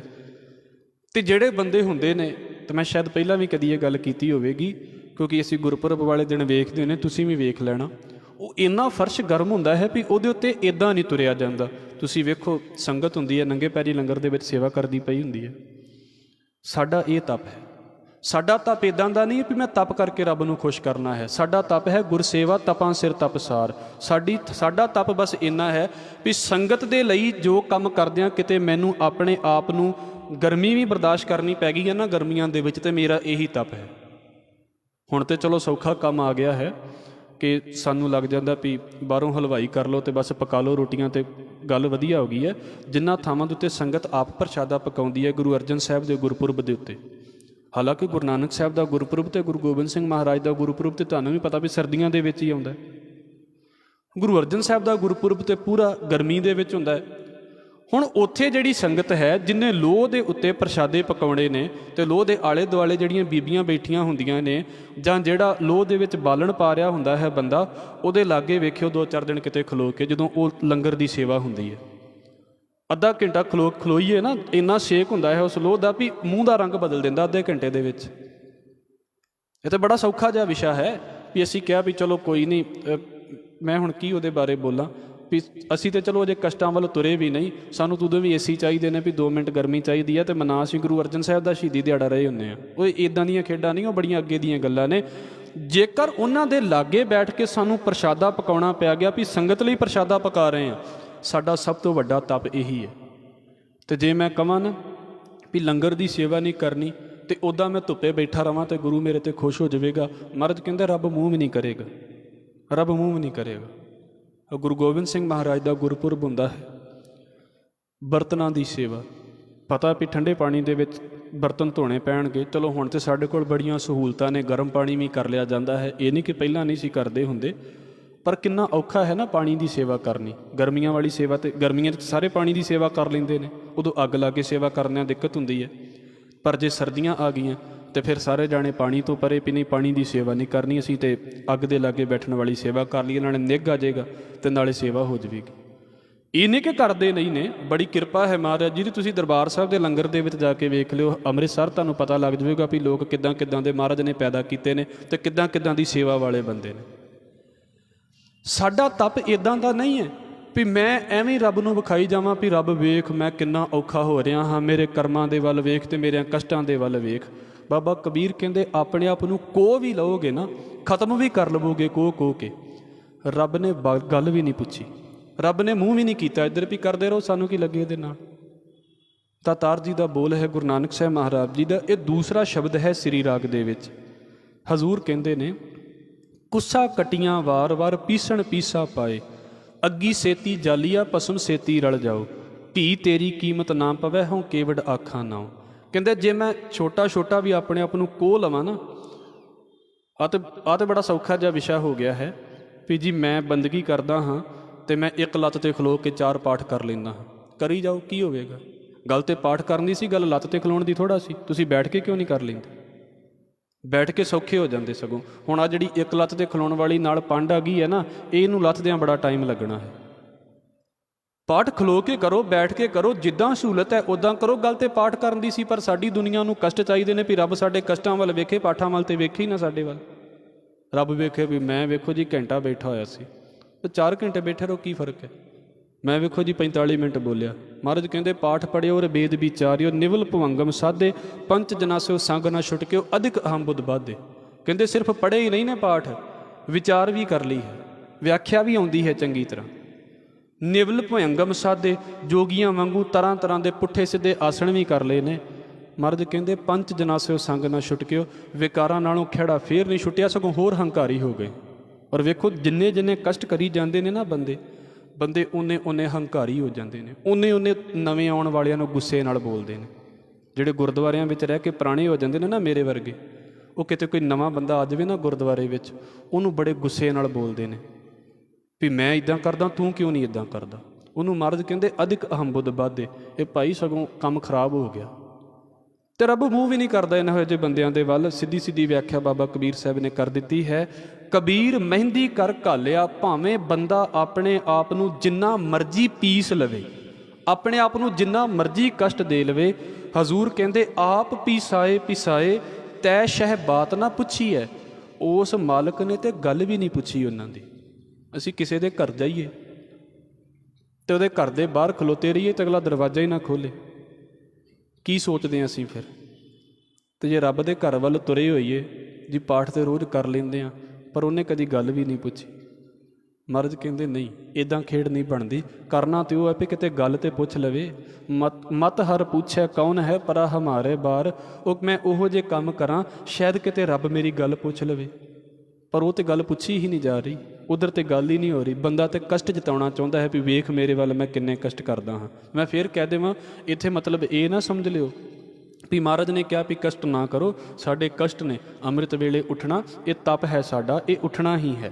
ਇਸ ਤੋਂ ਇਲਾਵਾ ਲੰਗਰ ਦੀ ਸੇਵਾ ਕਰਨੀ, ਗੁਰਦੁਆਰੇ ਦੀ ਕੋਈ ਵੀ ਸੇਵਾ ਕਰਨੀ, ਇਹ ਸਾਡੇ ਸਾਰੇ ਤਪਾਂ ਦੇ ਵਿੱਚ ਹੀ ਆਉਂਦਾ ਹੈ। ਪਰ ਸਾਡੇ ਉਹ ਫੋਕੇ ਤਪ ਨਹੀਂ ਨੇ ਵੀ ਗਰਮੀਆਂ ਆ ਗਈਆਂ ਤੇ ਬਾਬਾ ਜੀ ਅੱਗ ਲਾ ਕੇ ਬੈਠ ਜਾਂਦੇ ਨੇ, ਸਰਦੀਆਂ ਆ ਗਈਆਂ ਤੇ ਬਾਬਾ 2-4 ਘੰਟੇ ਪਾਣੀ 'ਚ ਲਾ ਆਉਂਦਾ ਤੇ ਜੀ ਬੜਾ ਕਮਾਲ ਦਾ ਬਾਬਾ ਹੋ ਗਿਆ। ਇੱਦਾਂ ਦਾ ਤਪ ਸਾਡਾ ਨਹੀਂ ਹੈ। ਸਾਡਾ ਤਪ ਹੈ ਸੰਗਤ ਦੀ ਸੇਵਾ ਕਰਨੀ।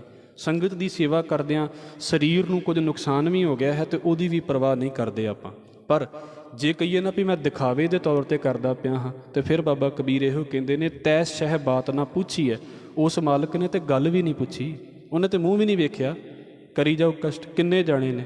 ਮਰਦ ਕਹਿੰਦੇ ਕੂਕਤ ਫਿਰਤ ਕਿਰਤੇ ਰੋਵਤ ਮਰਤ ਕਿਰਤੇ ਜਲ ਮੈਂ ਡੁੱਬਤ ਕਿਤੇ ਆਗ ਮੈਂ ਜਰਤ ਹੈ। ਕਿੰਨੇ ਵਿਚਾਰੇ ਕੂਕਦੇ ਖਤਮ ਹੋ ਜਾਂਦੇ ਨੇ। ਕਿੰਨੇ ਰੋਂਦੇ ਰੋਂਦੇ ਰੱਬ ਦੇ ਰਸਤੇ ਦੇ ਵਿੱਚ ਖਤਮ ਹੋ ਜਾਂਦੇ ਨੇ। ਕਿੰਨੇ ਪਾਣੀ ਵਿੱਚ ਡੁੱਬ ਕੇ ਖਤਮ ਹੋ ਜਾਂਦੇ ਨੇ। ਕੀ ਹੋ ਜਾਂਦਾ ਹੈ? ਰੱਬ ਵਹਿੰਦਾ ਵੀ ਨਹੀਂ ਇਹਨਾਂ ਗੱਲਾਂ ਦੇ ਵੱਲ। ਕੀ ਫਰਕ ਪੈਂਦਾ ਹੈ ਉਹਨੂੰ ਇਹਨਾਂ ਗੱਲਾਂ ਦੇ? ਇਸ ਕਰਕੇ ਆਪਣਾ ਜਦੋਂ ਅਸੀਂ ਬਾਣੀ ਪੜ੍ਹਦੇ ਹਾਂ ਨਾ, ਸਿੱਖਿਆ ਇਹੀ ਹੈ, ਬਾਣੀ ਪੜ੍ਹਦਿਆਂ ਪਿਆਰ ਸਾਡਾ ਮੇਨ ਹੈ ਵੀ ਜਿਹੜੀ ਮੈਂ ਚੀਜ਼ ਪੜ੍ਹਦਾ ਪਿਆ ਹਾਂ ਉਹਦੀ ਮੈਨੂੰ ਸਮਝ ਆ ਰਹੀ ਹੈ ਕਿ ਨਹੀਂ ਸਮਝ ਆ ਰਹੀ।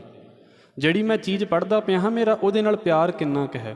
ਬੰਦੇ ਦਾ ਪਾਠਾਂ ਨਾਲੋਂ ਪਿਆਰ ਘਟ ਗਿਆ ਅਤੇ ਬੰਦੇ ਦਾ ਵਿਧੀਆਂ ਦੇ ਨਾਲ ਪਿਆਰ ਜ਼ਿਆਦਾ ਪੈ ਗਿਆ। ਹੁਣ ਇਸ ਕਰਕੇ ਪਹਿਲਾਂ ਪੁੱਛਦੇ ਨੇ ਵੀ ਬਾਬਾ ਜੀ ਵਾਹਿਗੁਰੂ ਤੇ ਕਹੀਏ ਕਿਵੇਂ? ਹੱਦ ਹੈ ਵੀ ਪੁੱਛੀ ਵੀ ਜਾਂਦੇ ਨੇ, ਕਈ ਵੀ ਜਾਂਦੇ ਨੇ ਤੇ ਫਿਰ ਪੁੱਛੀ ਵੀ ਜਾਂਦੇ ਨੇ ਵੀ ਕਹਿਣਾ ਕਿੱਦਾਂ ਹੈ। ਕਹਿ ਤਾਂ ਦਿੱਤਾ ਹੈ, ਹੋਰ ਕਿੱਦਾਂ ਕਹਿਣਾ ਹੈ ਇਹਨੂੰ। ਪਰ ਲੋਕਾਂ ਨੂੰ ਲੱਗਦਾ ਵੀ ਇਸ ਬਾਬੇ ਦੇ ਮੈਥਡ ਨਾਲ ਬੋਲੋਗੇ ਤੇ ਵਾਹਿਗੁਰੂ ਜ਼ਿਆਦਾ ਅਸਰ ਕਰੇਗਾ।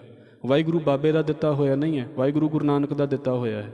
ਇਸ ਕਰਕੇ ਜਿਹੜੇ ਵੀ ਤਰੀਕੇ ਨਾਲ ਗਿਆਨੀ ਜਸਵੰਤ ਸਿੰਘ ਪਰਵਾਨਾ ਸੌਖਾ ਕਹਿੰਦੇ ਹੁੰਦੇ ਸੀ ਤੇ ਵੀ ਪੁੱਛੇ ਨਾ ਵੀ ਕੋਈ ਵਾਹਿਗੁਰੂ ਕਿੱਦਾਂ ਕਹਿਣਾ ਚਾਹੀਦਾ, ਕਹਿੰਦੇ ਬਸ ਜਿੱਦਾਂ ਅਰਦਾਸ 'ਚ ਕਹਿੰਦੇ ਜੇ ਨਾ ਵੀ ਤਿੰਨਾਂ ਦੀ ਕਮਾਈ ਦਾ ਧਿਆਨ ਧਰ ਕੇ ਖਾਲਸਾ ਜੀ ਬੋਲੋ ਜੀ ਵਾਹਿਗੁਰੂ, ਬਸ ਕਹਿੰਦੇ ਇੱਦਾਂ ਹੀ ਬੋਲਿਆ ਕਰੋ। ਇਹ ਨਾ ਸੋਚਿਆ ਕਰੋ ਵੀ ਸਾਹ ਕਿੱਥੇ ਜਾਵੇ ਤੇ ਕਿੱਥੇ ਹੈਗਾ।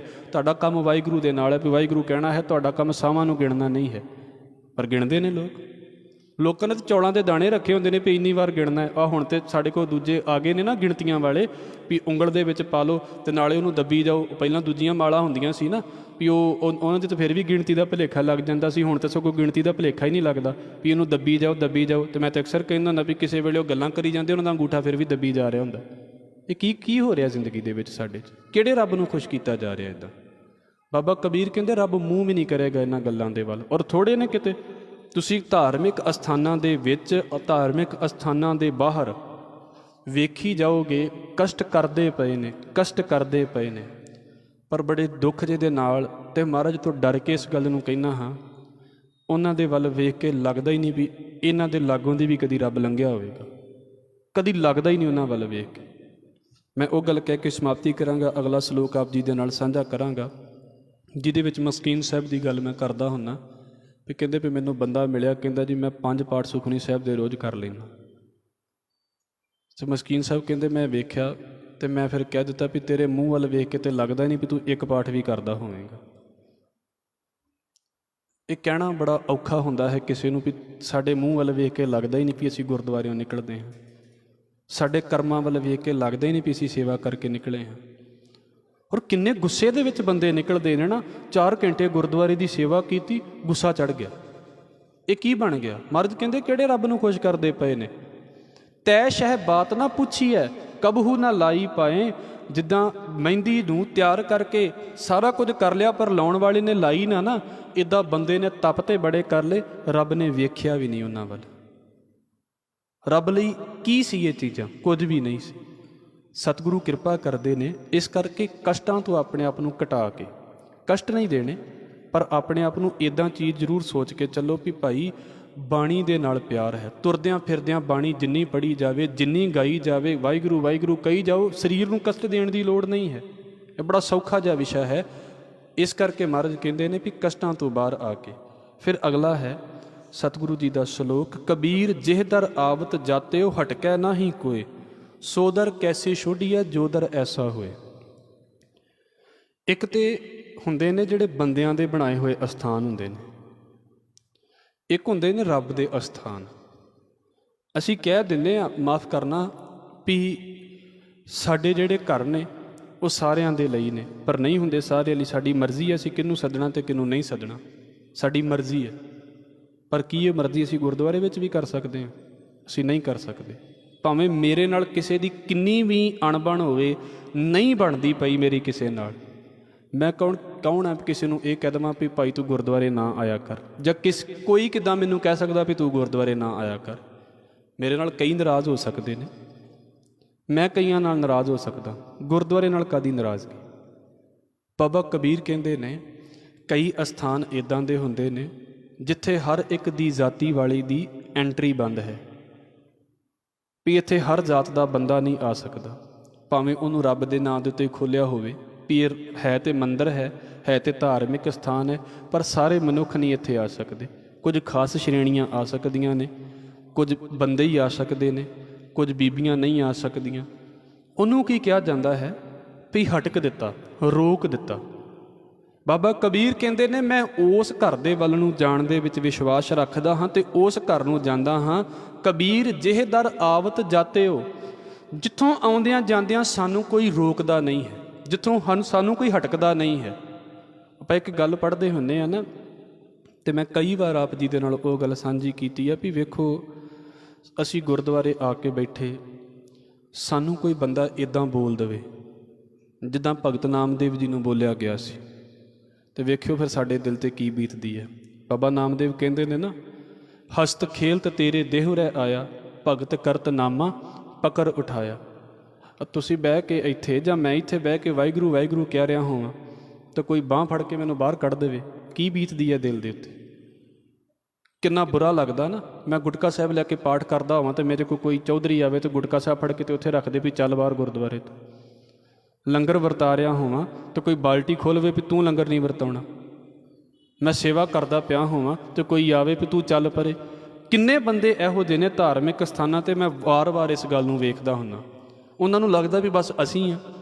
ਜਦੋਂ ਤੁਸੀਂ ਸੇਵਾ ਦੇ ਵਿੱਚ ਲੱਗੇ ਹੋਏ ਜੇ ਫਿਰ ਇਸ ਗੱਲ ਦੀ ਪਰਵਾਹ ਕਿਉਂ ਕਰਦੇ ਪਏ ਜੇ ਵੀ ਤੁਹਾਡੇ ਕੋਲ ਇੱਕ ਸੇਵਾ 4 ਵਾਰ ਆ ਰਹੀ ਹੈ ਕਿ 40 ਵਾਰ ਆ ਰਹੀ ਹੈ। ਪਰ ਉਹਨਾਂ ਨੂੰ ਲੱਗਦਾ ਵੀ ਹੁਣ ਸੇਵਾ ਕਰਦੇ ਪਏ ਤੇ ਕਮਾਂਡ ਵੀ ਅਸੀਂ ਕਰੀਏ, ਨਾਲੇ ਸੇਵਾਦਾਰ ਹੋ ਗਏ ਨਾਲੇ ਚੌਧਰੀ ਹੋ ਗਏ। ਔਰ ਕਈ ਵਾਰ ਇੱਦਾਂ ਹੋ ਜਾਂਦਾ।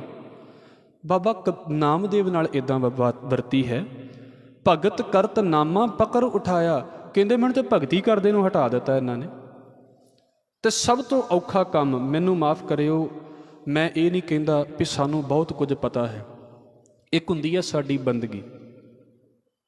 ਜਦੋਂ ਕੋਈ ਵੈਸੇ ਪਾਠ ਸਿੱਖਣਾ ਚਾਹਵੇ ਵੀ ਹਾਂਜੀ ਆਹ ਪਾਠ ਕਿਵੇਂ ਹੈ, ਅਸੀਂ ਦੱਸ ਦਿੰਦੇ ਹਾਂ ਵੀ ਆਹ ਪਾਠ ਇੱਦਾਂ ਹੈ। ਪਰ ਕੋਈ ਬੰਦਗੀ ਕਰਦਾ ਹੋਵੇ ਨਾ, ਕੋਈ ਆਪਣਾ ਪਾਠ ਕਰਦਾ ਪਿਆ ਹੈ, ਚਾਹੇ ਸੋਦਰ ਦਾ ਪਾਠ ਕਰਦਾ ਪਿਆ ਹੈ, ਚਾਹੇ ਜਪਜੀ ਸਾਹਿਬ ਦਾ ਪਾਠ ਕਰਦਾ ਪਿਆ ਹੈ, ਕੋਈ ਵੀ ਪਾਠ ਕਰਦਾ ਪਿਆ ਹੈ, ਉਦੋਂ ਉਹ ਬੰਦਗੀ ਕਰਦਾ ਪਿਆ ਹੈ। ਤਾਂ ਮੇਰੀ ਪਰਸਨਲ ਥਿੰਕਿੰਗ ਇਹ ਹੈ ਵੀ ਮੈਂ ਬੰਦਗੀ 'ਚ ਇੰਟਰਫੇਅਰ ਨਹੀਂ ਕਰਦਾ ਕਿਸੇ ਦੇ, ਭਾਵੇਂ ਉਹ ਗਲਤੀ ਕਰਦਾ ਪਿਆ ਹੈ। ਇੱਕ ਗੁਰੂ ਸਾਹਿਬਾਨ ਦੇ ਵੇਲੇ ਦੀ ਸਾਖੀ ਹੈ। ਹਾਂ, ਉਹਨੂੰ ਬਾਅਦ 'ਚ ਦੱਸਿਆ ਜਾ ਸਕਦਾ ਵੀ ਭਾਈ ਇਹਨੂੰ ਇੱਦਾਂ ਪੜ੍ਹ, ਪਰ ਉਦੋਂ ਨਾ ਇੱਡੇ ਸਿਆਣੇ ਬਣੀਏ ਵੀ ਉਹਦੀ ਬੰਦਗੀ ਦੇ ਵਿੱਚ ਜਾ ਕੇ ਬੈਠ ਜਾਈਏ ਵੀ ਤੇਰਾ ਮਾਲਕ ਦੇ ਨਾਲ ਜੇ ਕੋਈ ਕਨੈਕਸ਼ਨ ਜੁੜਿਆ ਸੀ ਤਾਂ ਮੈਂ ਵਿੱਚ ਆ ਕੇ ਉਹਦੇ ਹੱਥ ਪਾ ਦਿੱਤਾ ਵੀ ਤੂੰ ਖਲੋ ਜਾ ਇਹਦੇ, ਤੂੰ ਇੱਧਰ ਮੇਰੀ ਗੱਲ ਪਹਿਲਾਂ ਸੁਣ ਲਾ। ਉਹ ਸਤਿਗੁਰੂ ਜੀ ਦੇ ਵੇਲੇ ਦੀ, ਸ਼ਾਇਦ ਗੁਰੂ ਹਰਗੋਬਿੰਦ ਸਾਹਿਬ ਮਹਾਰਾਜ ਵੇਲੇ ਦੀ ਸਾਖੀ ਹੈ। ਉਹ ਕਹਿੰਦੇ ਇੱਕ ਬੀਬੀ ਸੀ, ਉਹ ਪੜ੍ਹਦੀ ਪਈ ਸੀ ਨਾ ਵੀ ਹਉ ਪਾਪੀ ਤੂੰ ਬਖਸ਼ਣਹਾਰ।